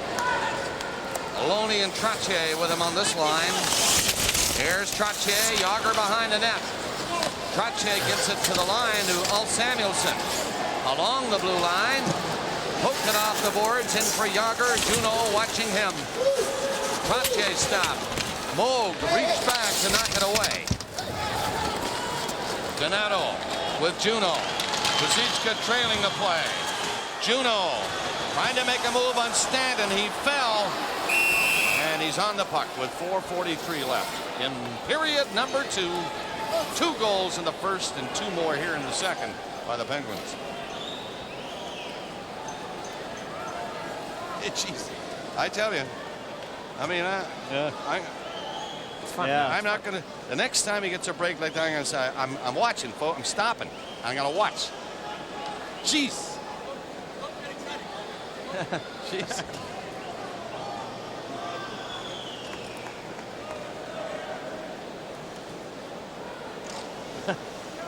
Oh my, oh my, oh my. Penguins won the last 4 games of the series last year, so in the 8 games, counting this one, starting with their 4 straight over Boston a year ago, they've outscored them 38-13. You know, the Bruins, John, going into this series on home ice had won 3 in a row in the playoffs and were 4-2. In a little over a game and a half against Scotty's team. In this one, they were being outscored 9-1. And it could be more in both games. Ulf Samuelsson. And Stanton. Puck is not out, though. Carpenter in on the boards with Adam Oates. Carpenter bumping with Stanton. Samuelsson sliding it ahead. It got by Mikhailuk all the way down the ice, and that's going to be icing against Pittsburgh. Understandably, we spent a lot of time talking about Pittsburgh's offense, the attack, the Yaramers, the Marios. I mean, what does Rick Bowness do? But another thing that he has had to contend with in his team is the defensive play of this Pittsburgh team that you don't hear too much about. But I'll tell you, it's in place, I feel, a lot better than it was, John, a year ago. They really turned the puck around. They not only stopped the offense of the other team, but they pass the puck up so well. Their transition game is the best I've seen since the dynasty when the Oilers were really hot, when they had Coffey and all those guys. That kind of transition game is also seen here with the Penguins. Here's Carpenter bidding for one, and again Barrasso hugging the post, made the save.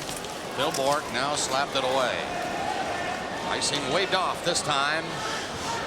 McEachran goes in there, poking at it. It's loose for Ray Bourque. He's caught, but he managed to make a play. Hines gets it out to center. Leach and Carpenter get together to bring it in. Intercepted. Here's McEachran. Some room with Bourque. McEachran upended. Bourque waits. Now McEachran fired one, and Moe got enough of that. Back out for Boston. Wesley to center ice. No room to move across the line. Just shot it in. Shell Samuelson poked it ahead, and Tocchet got it out to, well, there he is again. Couldn't quite get the shot away this time. Although he got by the two Bruins and just missed it. Oh well, can't win them all.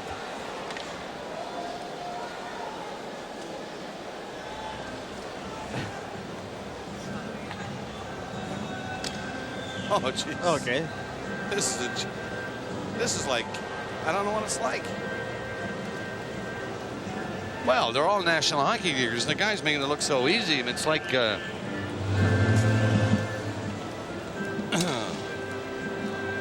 gracious.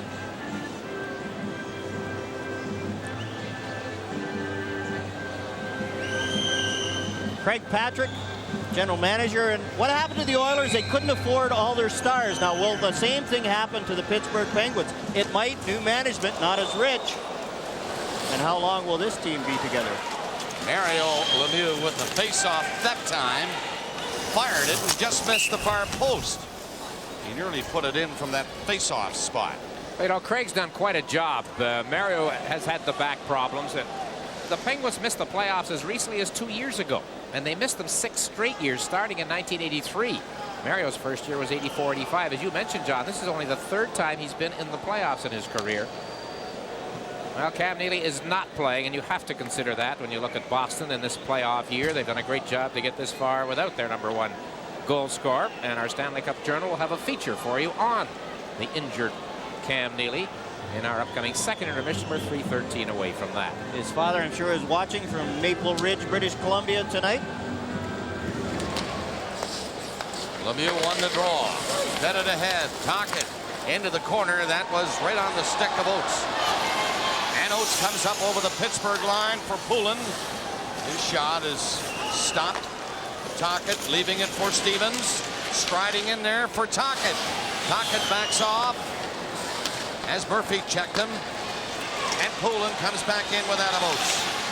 Oates kicked it loose for Poulin. In the corner, through the crease with the pass. And Tocchet is back out for Pittsburgh. Tocchet coming up over the line. Put it over at the far side as the Penguins were changing. 2 minutes and 30 seconds left in the second period. The Penguins have 2 goals here in the second to go with their 2 of the first. And Boston have been shut out so far tonight. Old Samuelson running into Murray. Pounded him in on the boards in the corner. Tocchet knocked down. Puck there, and he grabbed it. And the play is called. And nobody to Murray's rescue after he took the pounding from Samuelson, who nailed the rookie from Sudbury in the boards in the corner to the left of Barrasso. Here it comes. Now look at Samuelson on Murray right here. But who do the Bruins have? I mean, you're out there with Vladimir Ruzicka and Bobby Carpenter. You're not going to get much help. Here's the hit. Samuelson, Murray's off balance, but Samuelson rides his head into the boards. Glenn Murray, I'm sure, will be able to protect himself in a couple of years as he gets a little older, a little wiser, and a little stronger. And old Samuelson is a master at those kind of hits. Landon takes the puck from the corner, but can't move very far with it. Francis slapped it by Ray Bourque to center ice. Yager was skating up there hard, but Bourque brings it back in. Ray Bourque left it. Murray shot, save, rebound. And again, Barrasso Barrasso hangs on. Bruins charging at him that time. You know, John, you're a better expert at goaltending styles, but Stanton and Murray holding things up with a little bit of a disagreement. Tom Barrasso's play, we've mentioned he hasn't really made a mistake in the games we've covered. Reminds me of Ken Dryden. When Dryden was so good, Harry Neal told me once that Dryden was the only goal he ever saw when he was hot. You had a feeling you'd never score a legitimate goal on him. Had to be a tip in and so on. And you're almost getting that same kind of a feeling from Barrasso. And here's the shot. Look at how quickly he's back to his feet, makes the original save, gets right back up again. And one of the few times it's not even a rebound shot. It bounces off one of their knees, and there he is again on his knees and right back up to his feet again. But again, the Penguins not letting the Bruins get to that rebound. It bounced off one of their shin pads and came back into Barrasso. And here's a shot from Murray, and then watch the Penguins converge on the Bruins trying to drive to the net. There's Ruzicka, he's tied up. Bork's there, he's tied up. Barrasso hangs on. Ray Bork again. He eludes one hit, but he nearly set up Yager, who just burst ahead and nearly broke away alone. 1:40 to play in the second period. No Boston goal yet tonight. Ruzicka looking for it now. The shot deflected away by Samuelsson. Hines turns at center with Bork. Ray Bork being watched by Yager. Aneloni. Good pass though by Bork. It's dropped back by Juneau. Went in after it. Yager was there in front of him and just tapped it away. Don Sweeney back. Ruzicka for Boston. Pass onto the stick of Loney, and he shot it back in. 1 minute left for the second period. 4-0 Pittsburgh. Juneau coming in. Shot stopped by Barrasso, going for that far corner. And here's Phil Bork coming across center ice. Francis and Yager on the play, and that's broken up. Don Sweeney made a fine play. Oh, covered for Weaver. Here's Shell Samuelsson coming back to center and took a hit from Carpenter as he shot it in. 25 seconds left. Oates going to the right side for Duras. Carpenter picked it up and lost it. Glenn Wesley, 15 seconds on the clock in this second period. There's Oates in the corner, can't center it. Two Penguins on him. Shell Samuelsson poked at it. Jim Pack goes around the net. He'll kill the clock in this period, scooping it out over the line. And the siren goes to end period number 2. Stand in at 5:27, Lemieux at 13:58. And coming up, a guy the Bruins would love to have in their lineup tonight, Cam Neely. And we've got a feature of Cam to show you, so stay tuned. Score at the end of the second period. Pittsburgh 4, Boston 0.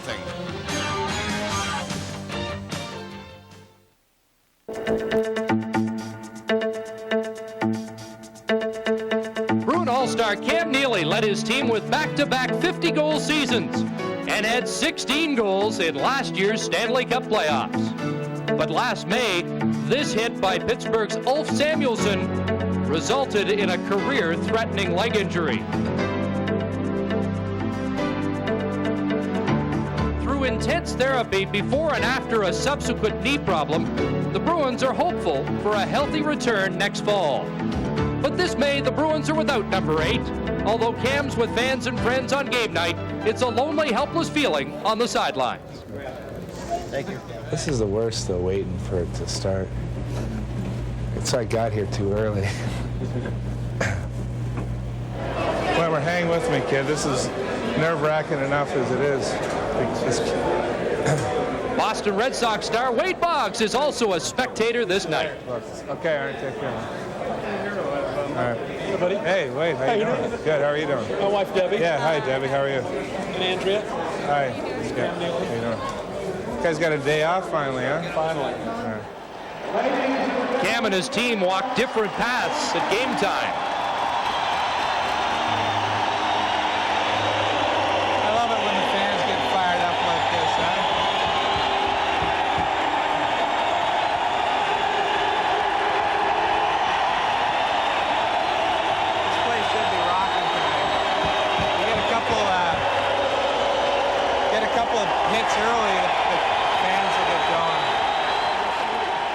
But in Game 3, the fans were taken out of it early as Kevin Stevens took over. Is there, back of the net, Francis. Dumped it in front. They score! Stevens again. Wide open in front of the net. He doesn't like playing here, does he? Never fails. The article in the paper.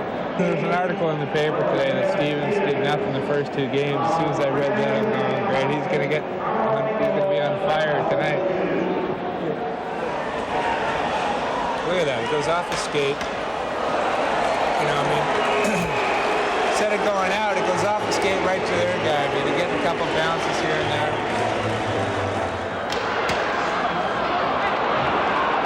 Not getting any bounces at all. None. I haven't got one bounce. It's amazing. Hockey gets bounces too. It's like, oh yeah. I mean, it's the same. It's funny. I mean, all the passes are like 3 inches too long. And they're having to do that, and then all of a sudden you shoot, and then it's unbelievable. The only satisfaction comes when Ulf Samuelsson receives an unscheduled dental check. I hate to see that.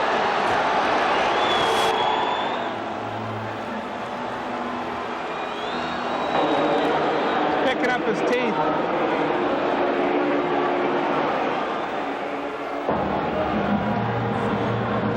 Hey, you don't think John Cherry's going to be eating that up, is he?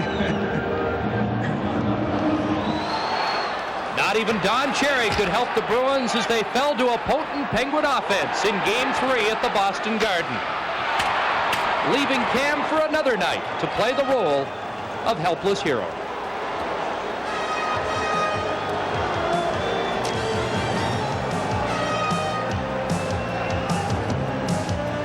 Cam had 4 goals in last year's Wales final against Pittsburgh. His team down by 4 after 40 here. Live, this is Molson Hockey Night in Canada on CBC and the 92 Stanley Cup playoffs. Still to come in this second intermission, but these may be 2 of the top goals of the 92 Stanley Cup playoffs. Number 66, Mario Lemieux past Ray Bourque. This is a shorthanded goal. First period, it looks better every time we look at it. And then he scores another dandy in the second period. Watch him make the defensive play and then turn it up ice. He's played 11 goals in this year's Stanley Cup playoffs, and this is his 11th goal. Mario Lemieux ties Kevin Stevens for the lead in that department. It's been his show, and the Penguins have a 4-0 lead through 40. Molson Hockey Night in Canada continues in just a moment.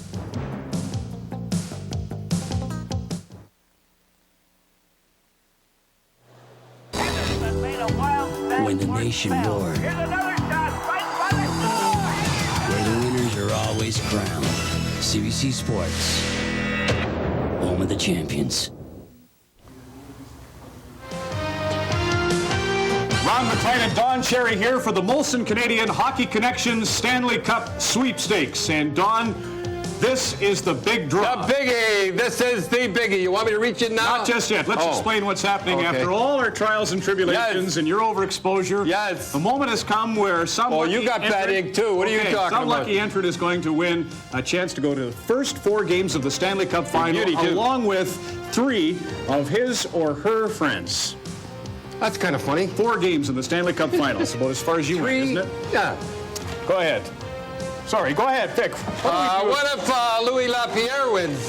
Louis Lapierre. I should apologize. I said no fixed address. It was a rural Route 1 address. Rural Route 1. Wasn't easy to This is it, folks. This is that biggie. You're ready. You'll never see us do this again. Go ahead. This is going to run actually twice. Both games 4. Well, congratulations to Jay Hall of Warman, Saskatchewan. Saskatchewan. Great. Isn't that great? So they'll be joining us for 4 games, first 4 games of the Stanley Cup Championship. And Ron will take you out for dinner every night. Ron McLean, he'll take you out for... At Don's Restaurant if it's Edmonton. Oh, yeah. Got that. It looks like you can pen this matchup in ink. Should the lead hold, Game 1 of the Stanley Cup Final begins Tuesday. If the Bruins come back, we'll be in Pittsburgh Monday. Third period action is next. Molson Hockey Night in Canada continues in a moment.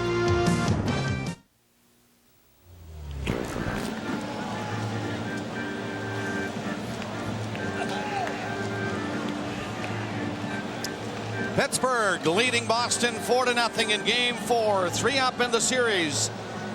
And looking like they'll wind it up tonight here at the Boston Garden and go on to meet the Chicago Blackhawks in what will be, trust me, a fabulous Stanley Cup final. From center ice, the Bruins shoot it in. And Gordy Roberts for Pittsburgh, fan on it, trying to clear it out. Bruins crowding the zone, looking to get something going. Ray Bourque forced to come back. McEachern forechecking. Carpenter got enough of McEachern to slow him up. Here's Oates. Up to Carpenter, broken up. Francis grabbed it. Phil Bourque is there. And McEachern nearly got through, but Oates got a piece of it and knocked it away. Bourque shot it down. Barrasso will play it. No icing. McEachern couldn't move it out of the zone. Again, he tries it, gets it out to Francis. To Phil Bourque. And old Samuelson backs off. He sees Gord Murphy coming. Samuelson again across center with pocket shot. Blocked by Moog. And Duras down the right side with room. And Barrasso just got a piece of that one. It was headed for the far corner. Bruins keep it in. Duras left it. Roberts checked them. Penguins shoot it out. 4-0 Pittsburgh. 2 in the first. Yager and Lemieux. 2 in the second. Stanton and Lemieux. Again, Larry Murphy back. Knocked one high on the glass. That's Poulin trying to pick it up, but here's Stevens. And Lemieux catching up with him. Stevens around the net. Gets the pass out front, and Reed intercepted for Boston. Chopped away by Duras down the ice. Coming back is Larry Murphy. That will be icing. That's against Boston. They'll bring it back.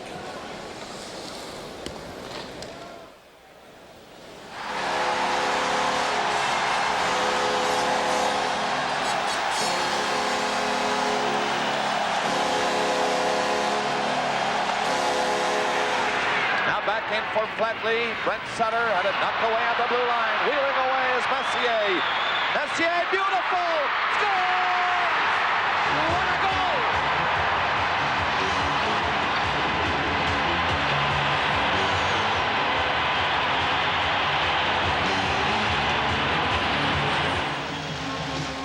Mark Messier in Game 3 of the '84 Stanley Cup Final. A key goal on the way to their first Cup victory. Bob? Okay, Chris, and yes, Mark Messier can do it too. We've seen some picture goals in this series and some already tonight.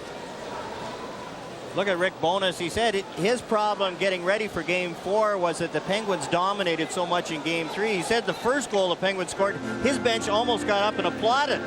It was such a pretty goal, and it's hard to build up your confidence when you see the other team playing so well. Yager tried to move away from Ruzicka.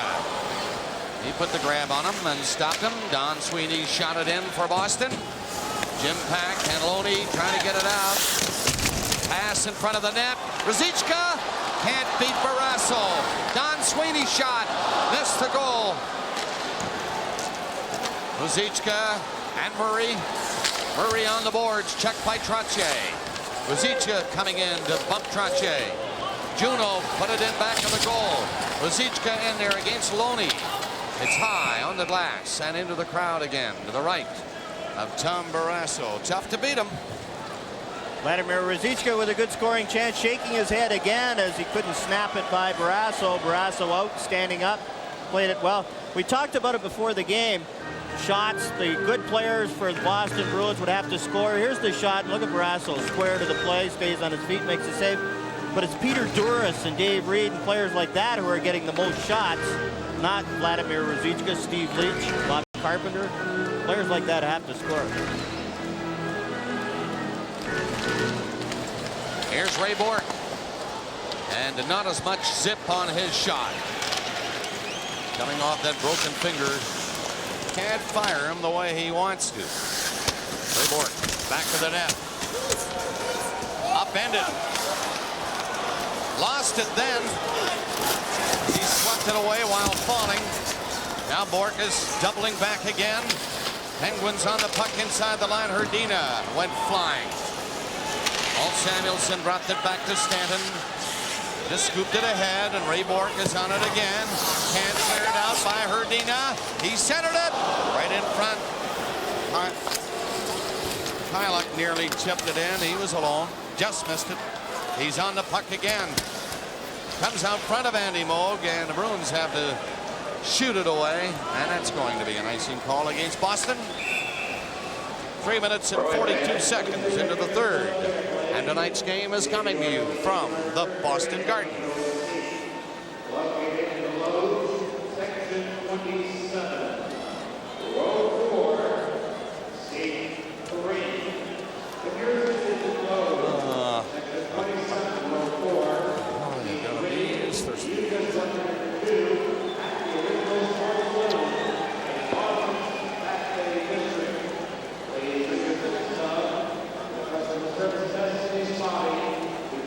Okay.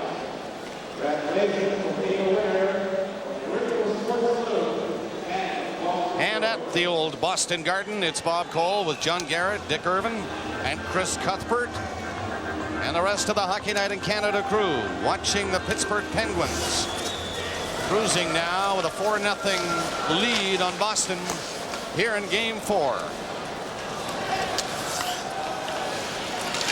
3-0 in the series. 4-3 overtime in Game 1 at Pittsburgh. 5-2 at Pittsburgh. 5-1 in Game 3 here in Boston. That's the first. Larry Murphy scooping one high and hit the clock over center ice. There it is. Didn't hit our Panavision camera underneath the clock. We were getting some good shots from that. There's the Panavision camera. The robot operated. You gotta watch that, baby. You do. It's been keeping track of you, Bob, I know. Here's how the Panavision camera saw it. Up she goes. Here she comes. Whammo off the face of the clock. Now it's bounced inside the Boston line. Up the center is Juno. Goes in with Donato. He got in a goal area but couldn't get a shot. Boy, the Pittsburgh Penguins are covering well. They have that big 4-0 lead. They're all back. Everybody in position.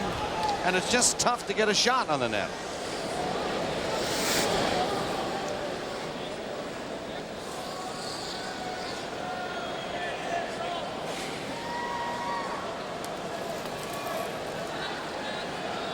Is that time up there at the clock moving slowly, or is it me? It's going to be that kind of period. Yeah, it's slowed down by the clock.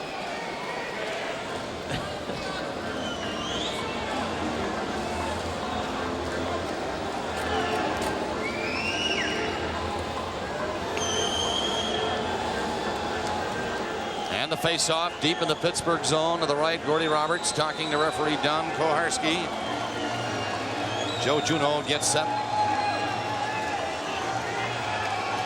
And this is Ron Francis.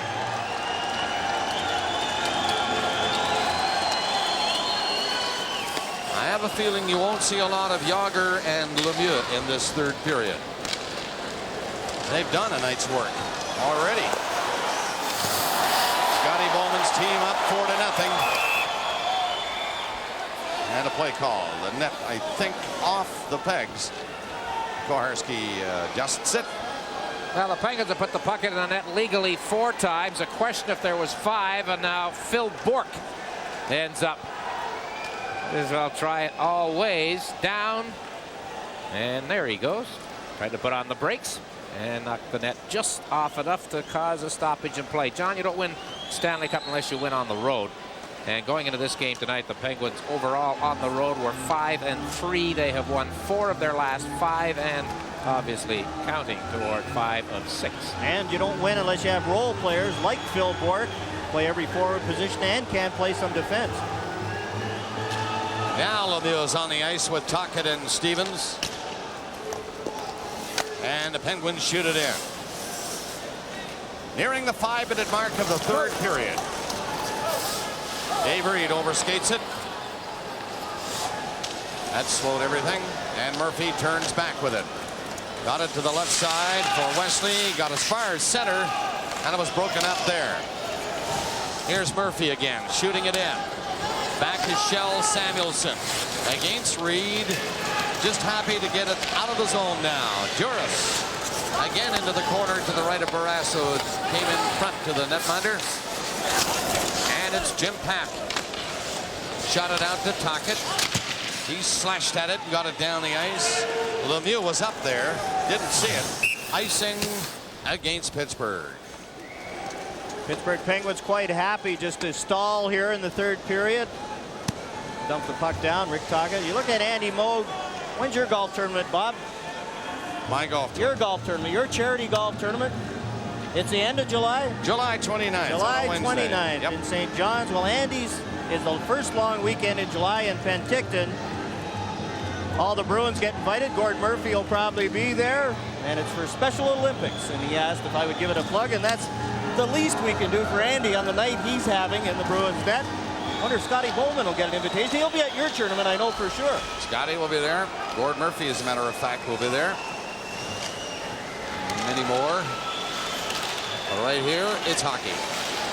Maybe golf soon for the Bruins.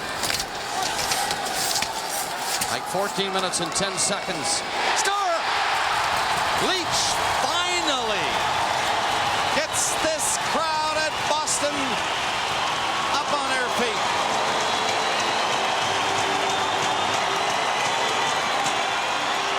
The forechecking of the Boston Bruins. They finally win some battles along the boards. They're Stanton and Trottier, and look at Leach out-battle Brian Trottier. Take the shot through Ulf Samuelsson. And Samuelsson gets trapped in front. Good forechecking. Now look at Leach and Trottier. The battle's won by Leach. And look at Ulf Samuelsson right in front of Tom Barrasso. He tried to play it with a stick. And it sneaks under Barrasso's pad. Now it'll be interesting to see the Bruins. Carpenter drew one. Boy, that was a good scoring chance by Carpenter. I was about to say it'll be interesting to see how the Bruins will react. Well, they reacted very quickly to that Leach goal, and Carpenter nearly got one. You never know, do you? The fans back in it. 5:53 was the time of Leach's goal from Carpenter and Oates. So it's 4-1 now, Pittsburgh. Bobby Carpenter's first point of the playoffs. Steve Leach's first point in 7 games. And Adam Oates now extends his streak to 9 games. Carpenter had a glorious scoring chance. And that would have been something. Cut the lead to 4-2. Well, the Bruins, Carpenter again. Shot misses this time. Weimer and Oates in the corner. The Penguins get it out. They have been laying back, no question, in this third period as they near the 7-minute mark. And they've been happy to do that. Just pick off passes near center. A long shot from Moog. That was not a problem. 4-1 now. Pittsburgh, a 3-goal lead. Roberts played it ahead. It hit Leach. It bounced inside the Boston line. Weimer coming in front of the net. Leach ahead to Bork. Bork stopped at the line. Lemieux getting back. 3 Bruins chasing him. 1 move, 2 moves. And he just threw it off to the corner. Pulled it by Bork. Now again, Lemieux shot it in. 7:15 gone in the third period. The Bruins play it down the ice. Murray giving chase. Pack did not see Juneau come in. Juneau's pass to Bork.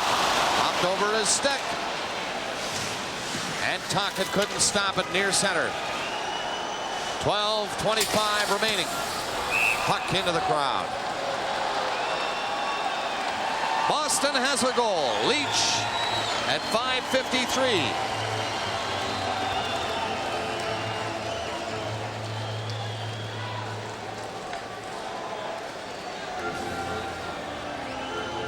Left.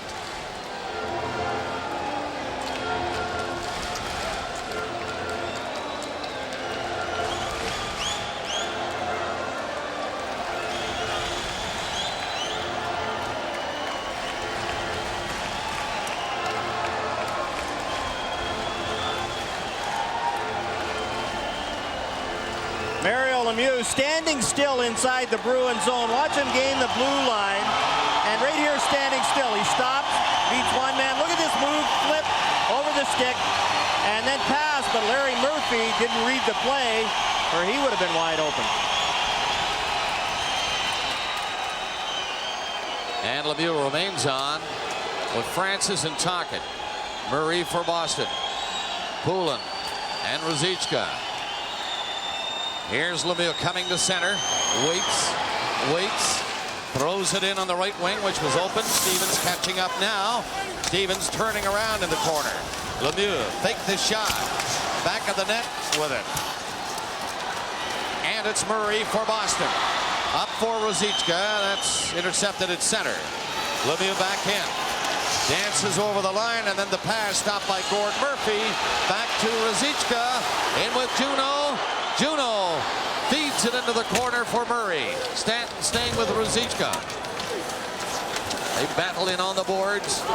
And it's Lemieux coming out again. Slows up near center and just rolled it ahead. It's obvious Penguins want to make changes, and they do now as the Bruins take their time getting out. Nearing the 9-minute mark of the third. It is 4-1 Pittsburgh. Shots are 25-21 now for the Bruins. And it goes to Bob Sweeney along the boards against Stanton. Alt Samuelson got back. Bob Sweeney there, knocked to the ice. Stanton hit him. Bruins keep it in. Along the boards, they hold it, and there'll be a face-off in the Pittsburgh zone to the right of Tom Barrasso.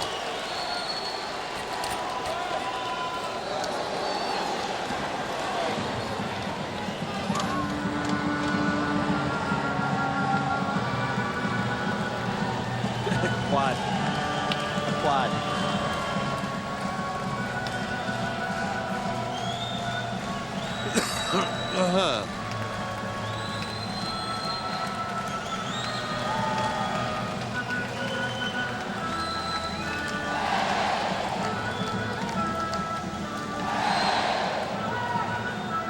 We talked off the top of the show of Scotty Bowman's concern that his team might not be interested at times. Well, maybe they weren't as they drifted through the first 5 or 6 minutes of this third period with a 4-0 lead. The Leach goal awakens the crowd and maybe the Penguins.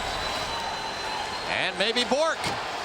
Loose puck in front of the net with Barrasso down and tied up, but nobody could move on it. Loney shot it in for Pittsburgh. Yager and Trottier, the other two for the Penguins. And the Bruins. Wesley with Bourque. They get it up to center. Yager caught Carpenter with a hit. Here's Leach. He has scored the Boston goal. Tried to feed one into Carpenter, who was offside. When you do feed it in long, there's Tom Barrasso out handling the puck, and he's done that all through this series. And the Bruins are a dump and chase team, and it's hard to do when you have a goaltender like Barrasso playing as well and as confidently as he is. Bobby Carpenter's had a good game tonight. A comeback game for him as he was sat out in Game 3. He's played with a lot more jump than he did in Games 1 and 2.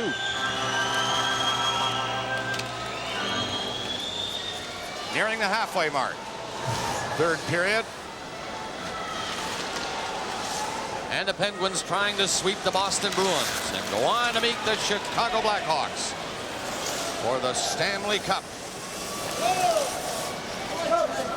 Hawks having won last night at the Northlands Coliseum against Edmonton. At home, watching this game and preparing for the Bruins or Pittsburgh.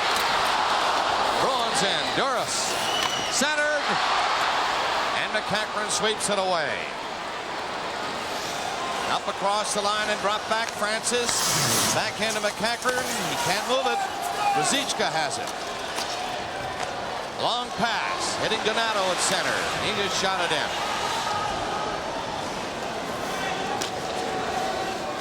9 minutes and 30 seconds left in the third. Coming up, Reed. His weak shot. Wide of the net. Lemieux coming away again. Up over the line he goes. Coming for the net, backs off, just Threw it in the general direction of the goal, and Bork was waiting for it. Long pass ahead. Boston offside. 9:13 to play in the third. 4-1 Penguins.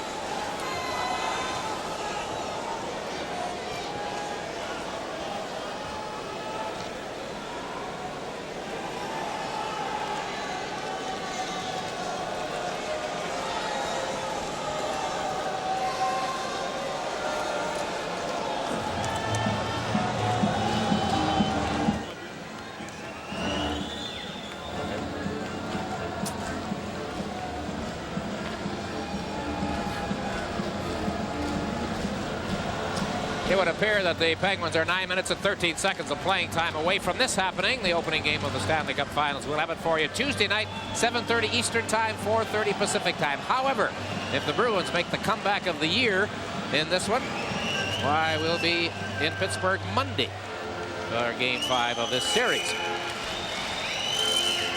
But you're not willing to make a wager, I don't think, Mr. No, Garrett. I don't think so. Then Wesley and Bork handed back and forth. It's across center to Juneau. Bork didn't touch it, so that's offside. Pittsburgh defense standing up there. You saw Paul Stanton right on Juneau as that pass came over 2 lines. Paul Stanton's had a strong defensive game, plus he has a couple of points tonight, a goal and an assist. Played a lot alongside his partner, Old Samuelson.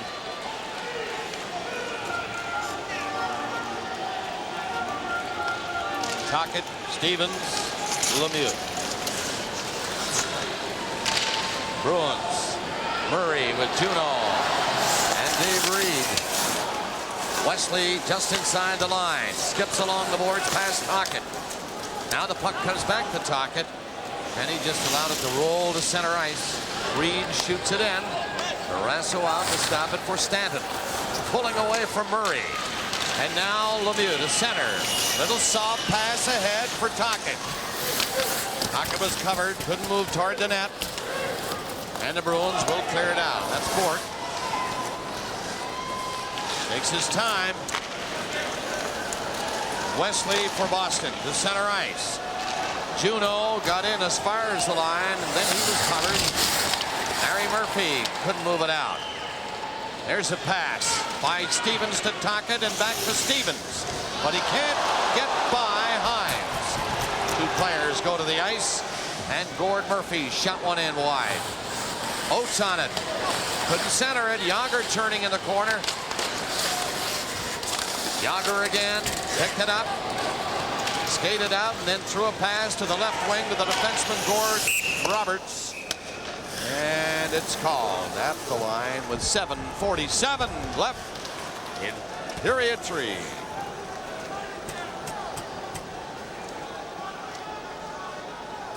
Is that his second shift this period, Who's Yager? Yeah, I would say. No more than 2. That's yeah, no, Yager.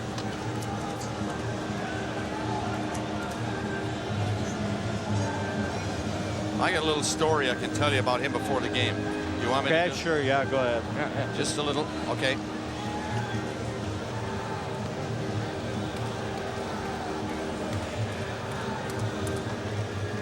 One of the TV working crews took a stick of Yarmur before the game, and he said, "Wait a minute, who have my stick?" Somebody took it just to get a shot of it, and he said, "Well, what about $5 and I'll rent your stick, Yarmur."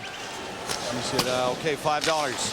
All right, you got change for $1 million?" He said, "Let me check with Mario." Sharp. Bruins are in. Can't get one by. Hines had a chance. There's Yager coming to center. Trotcha has Yager open. Gives it to him. Back to Murphy and a weak shot. Off the heel of a stick. Near center. Gordy Roberts backed up a bit, and then Larry Murphy got across center before flipping it in. 7 minutes left in the third period. And it's Pittsburgh leading 4-1. In complete control in this series. With the exception of game 1, when it took them overtime to win. Yager scored that. A 4-3 overtime win at Pittsburgh. But then 5-2 and then 5-1 the other night here in Boston. And they're up 4-1 now. Fellas, I get the feeling that once the Penguins run into the Blackhawks, it will be a little more physical for them. This has not been a physical series at all. Today's the big bad Bruins, the lunch pail Bruins even. They're changing their style, not the same at all. Gord Hines tried to pull it to his backhand like Jaromir Jagr. Remember Jagr's goal? Forehand to backhand and in. Gord Hines tried it. Slid through, out the other side. He couldn't get it to his backhand.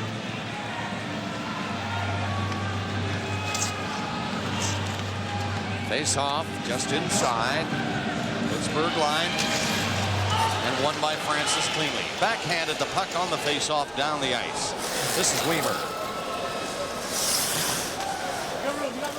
Around the net, Dave Poulin. Back to Weimer. Don Sweeney to center. Broken up again. Pack just standing up at the blue line. Phil Bourque now, and he's calling the offside. Took the pass, took a hit. Nothing developed.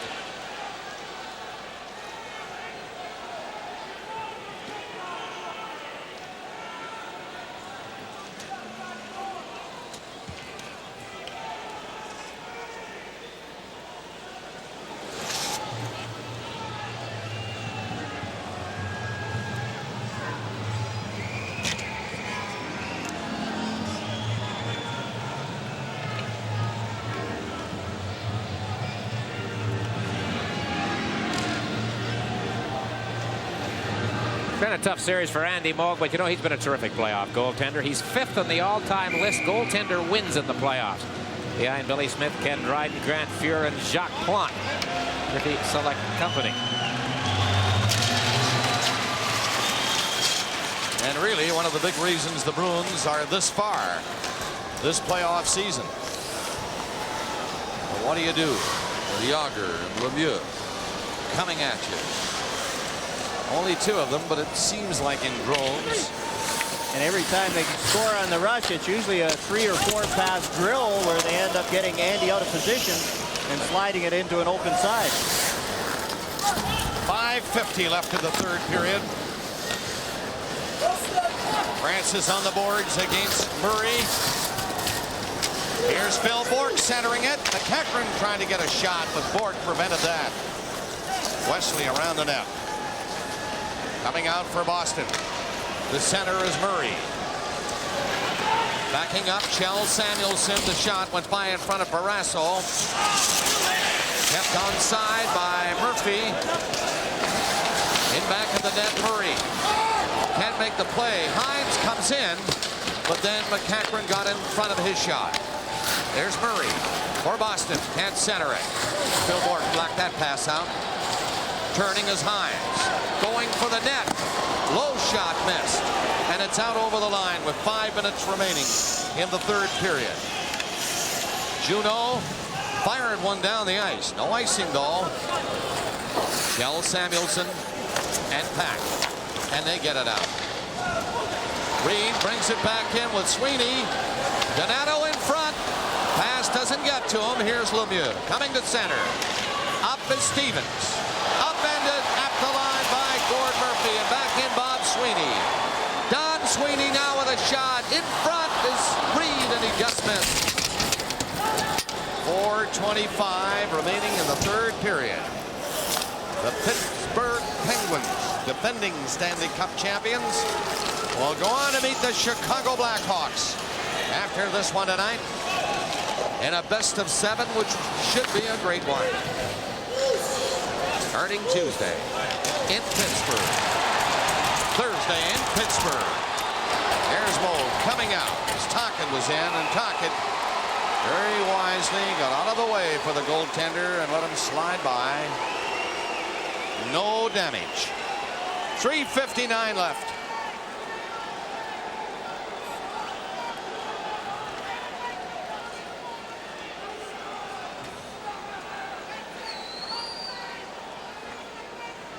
I think Scotty will sit Olfie for the rest of this one.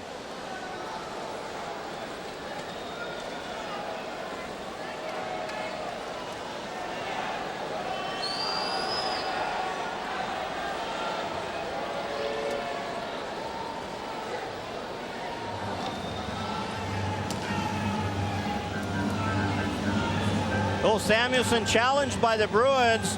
Ted Donato along the boards. And watch Bob Sweeney come in.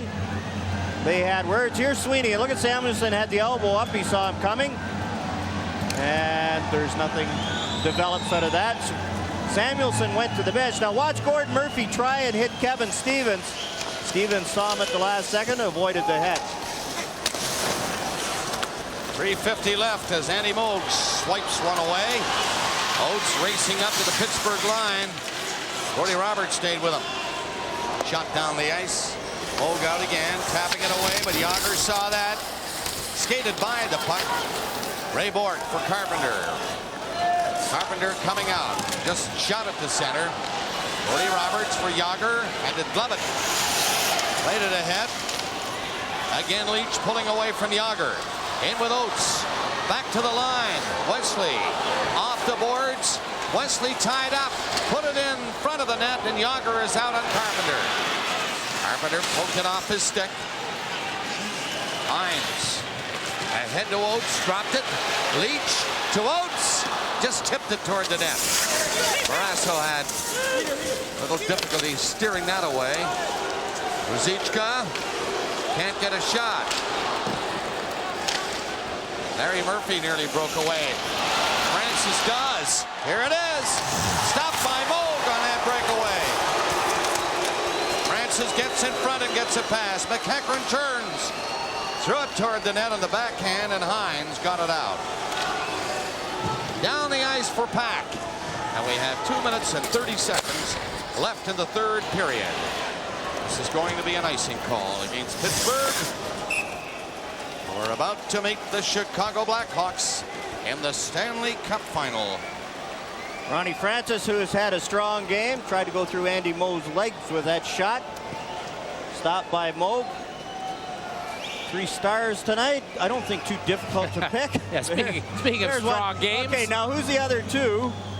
I would think Mario Lemieux would be the obvious #1 choice, but there's been a lot of Penguins who have played very well. Yager, Stanton, Francis, Tocchet again. The best players playing like the best players.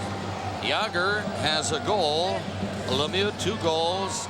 Francis 2 assists. Stanton a goal and 1 assist. Leach has scored for Boston. 5:53 of this third period.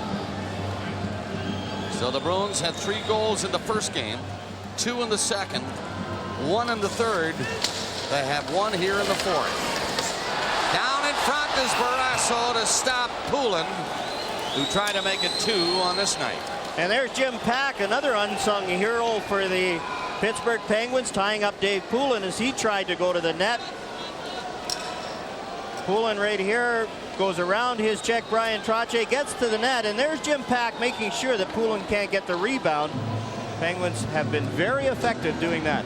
Born in Seoul, Korea, came to Canada at the age of 1 and has won Stanley Cup already.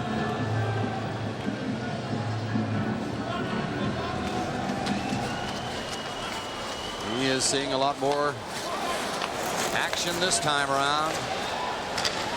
And here is Lemieux over the line into Trottier. Center to Francis. Moog kicked it away. 2 minutes left. Poulin's pass. Don Sweeney comes up over the line. Poked off his stick. Weimer shot it back at the net. It's Shell Samuelson along the right wing boards, trying to get it ahead to Mario, who was in behind everybody. And here's Trottier. Stopped by Poulin, who shot it in. 1:40 left.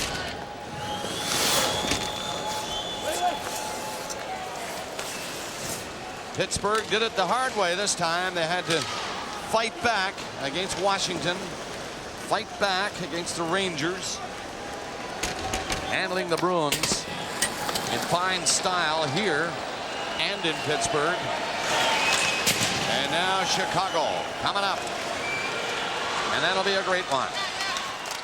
High shot. That's tipped as Murray let her fly. Mike Keenan has done a great job with the Chicago Blackhawks, and they are playing very disciplined hockey right now. They're getting the goaltending. They're a big team. Chelios is playing as well as he has ever played. And this is going to be a great final coming up. Keenan and Bowman the Penguins and the Blackhawks. Better get lots of ice for the boys behind the bench. They both go for the ice cubes during games. They just had a sign up on the electronic board here at the end of the rink. Thanks, Bruins, for a great, great season. And now the fans are responding to that, and that's all right. This team probably did a lot better than a lot of people thought. They were going nowhere in February. They made a lot of changes once the Olympics were over. There's a totally different look to this hockey club when they're playing well, and they got a lot of good young kids out there. Leach just missed. He has the goal. 1 minute left, 1:03 to be exact in this third period. They used 55 different people this year to arrive at the team they have here. And they'd love to have, as we said earlier, Cam Neely. Missed over 400 man games with injuries. But you wonder about the Adams division compared to the Patrick division. Now, they don't play until the finals of the Wales Conference. But the difference in philosophy, the difference in style, the Adams division clutch and grab. The Patrick's a good offensive team. 1 minute left in the season for Boston. Carpenter drilled it and just missed. Penguins get it ahead to the line and out. 45 seconds remaining. Pittsburgh winning this one. Verdina over the line. Callender tried to set up Mikhailuk. Lead pass to Oates. Going in. Stopped by Barrasso. 25 seconds left. And the Penguins will just try to move it out of the zone now. They'll have a day or two to get ready. Tuesday night we start in Pittsburgh. Here's Callender. Scores!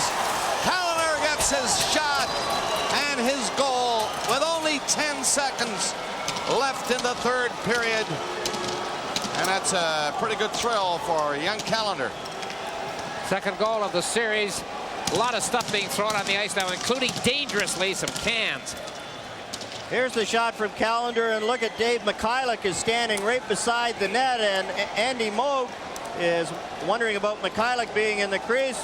And look at Mario, happy for the Muskegon line, playing well. And look at the rest of the Pittsburgh bench. They've really come together as a team. That Ranger incident might be the catalyst that has got them the Stanley Cup. 1949 was the time of that last goal. Callender scored it, and the Penguins win the series 4 straight. The Mario Lemieux, Jaromir Jagr, Tom Barrasso, Scotty Bowman, and all the Penguins show it's over. It's the Penguins and the Blackhawks in the Stanley Cup final starting Tuesday in Pittsburgh. And the fans respond, I think, in tribute to both teams.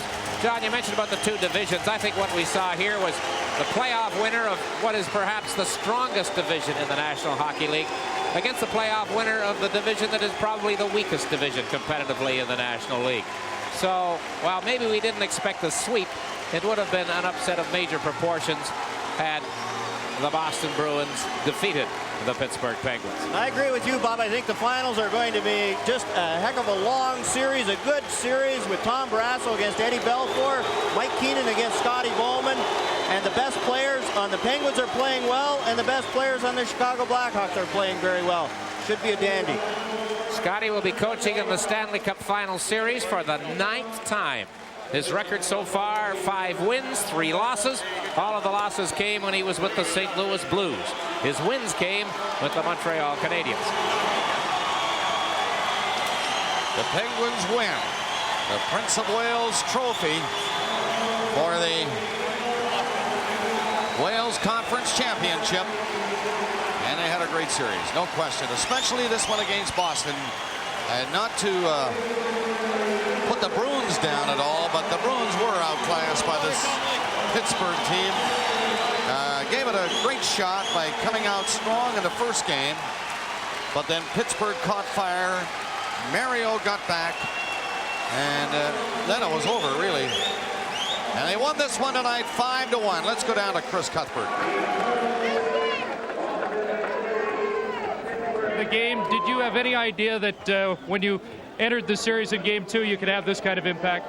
Not really, especially the way my hand was. After the first game, there was no way I could play, and then came out in the second game, fitted me with a brace, and felt pretty good after that. So I was surprised a little bit the way I played. We had fun watching you and Yager. It looked like anything he could do, you were going to do better, and he was going to try and up you as well. Well, it's a big challenge when you play with a guy like Jaromir Jagr. He's got so much talent. He can score some great goals, and I'm just trying to keep up with him. Quick thought on Chicago. Well, right now we're just trying to enjoy this series. We're going to certainly have a meeting next couple of days, see what they do, and they're playing very well right now. They won, I think, 11 or 12 in a row, so they're going to be tough. There were some low points this year. Did you have any idea, or did you have any thoughts that you might not get a chance to repeat? Oh yeah, there was some doubts at a certain point. We had a big slump in the middle of the season. Couldn't get anything going for a while, and but then towards the end of the season, about a month ago, we had a meeting and decided, to play as well as we could. And from that point on, we played some pretty good hockey. Well, you got her going now. I know Jean Paget is waiting to talk to you. Congratulations. Thank you. Scotty Bowman's with you. Scotty, can we just bring you in? Scotty, a couple years ago, you were a cohort of ours. Did you ever think back then, what would you have said if we'd said you'd be coaching in the Stanley Cup final again? Well, it would be probably a dream. I didn't think it would ever happen again. I was fortunate to get with a team that had won last year and was well prepared. And, coaching is like that. It's often with the team you're with at the right time. And I guess my timing was right this time. You've coached with some great players, 68, 66, and 25 on the same line. How does that rank? Oh, it's a great line. They're so big. We saw it tonight, the way they controlled the corners, and they can smell it tonight. I think this team, they knew all about winning from last year. They had a lot of adversity this year. They overcome it. They're going to have a great opponent in Chicago. It should be a great final. It sure should be. Scotty, congratulations. Thank you. Now back upstairs to Bob Cole. Okay, Chris, Scotty mentioned the big line, and big they are. Yager is 6'2", Stevens 6'3", Mario 6'4". Mario was huge tonight with 2 goals. Pittsburgh wins this series 4-0. This game 5-1.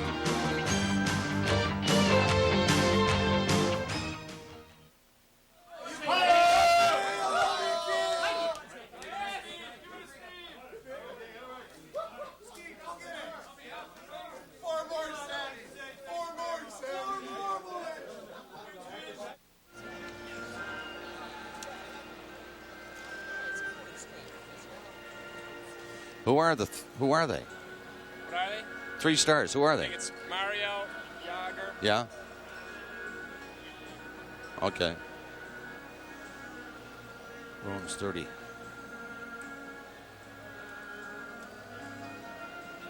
Yeah.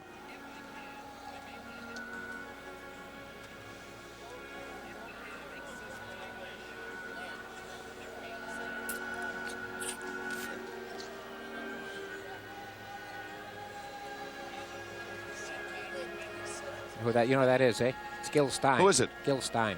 Oh, yeah.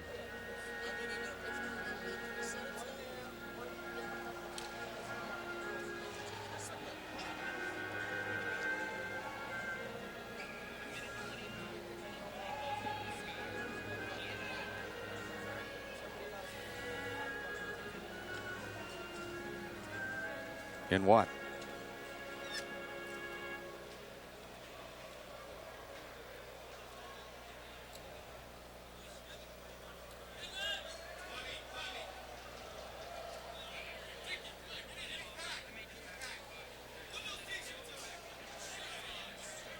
Okay.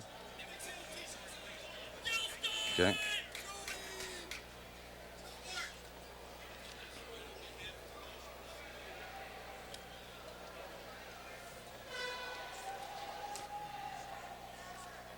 He's a VP.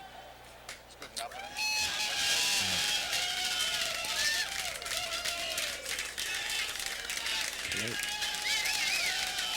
Done.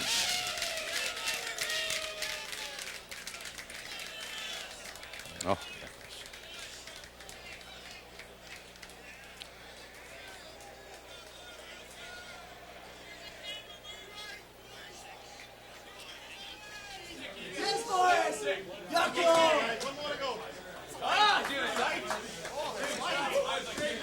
Gil Stein, Vice President of the National Hockey League, with the Prince of Wales Trophy, presenting that trophy to Mario Lemieux, the captain of the Pittsburgh Penguins. There's Brian Trottier, and the rest of the Penguins will get a taste of this silverware now as it's passed around in the Pittsburgh dressing room.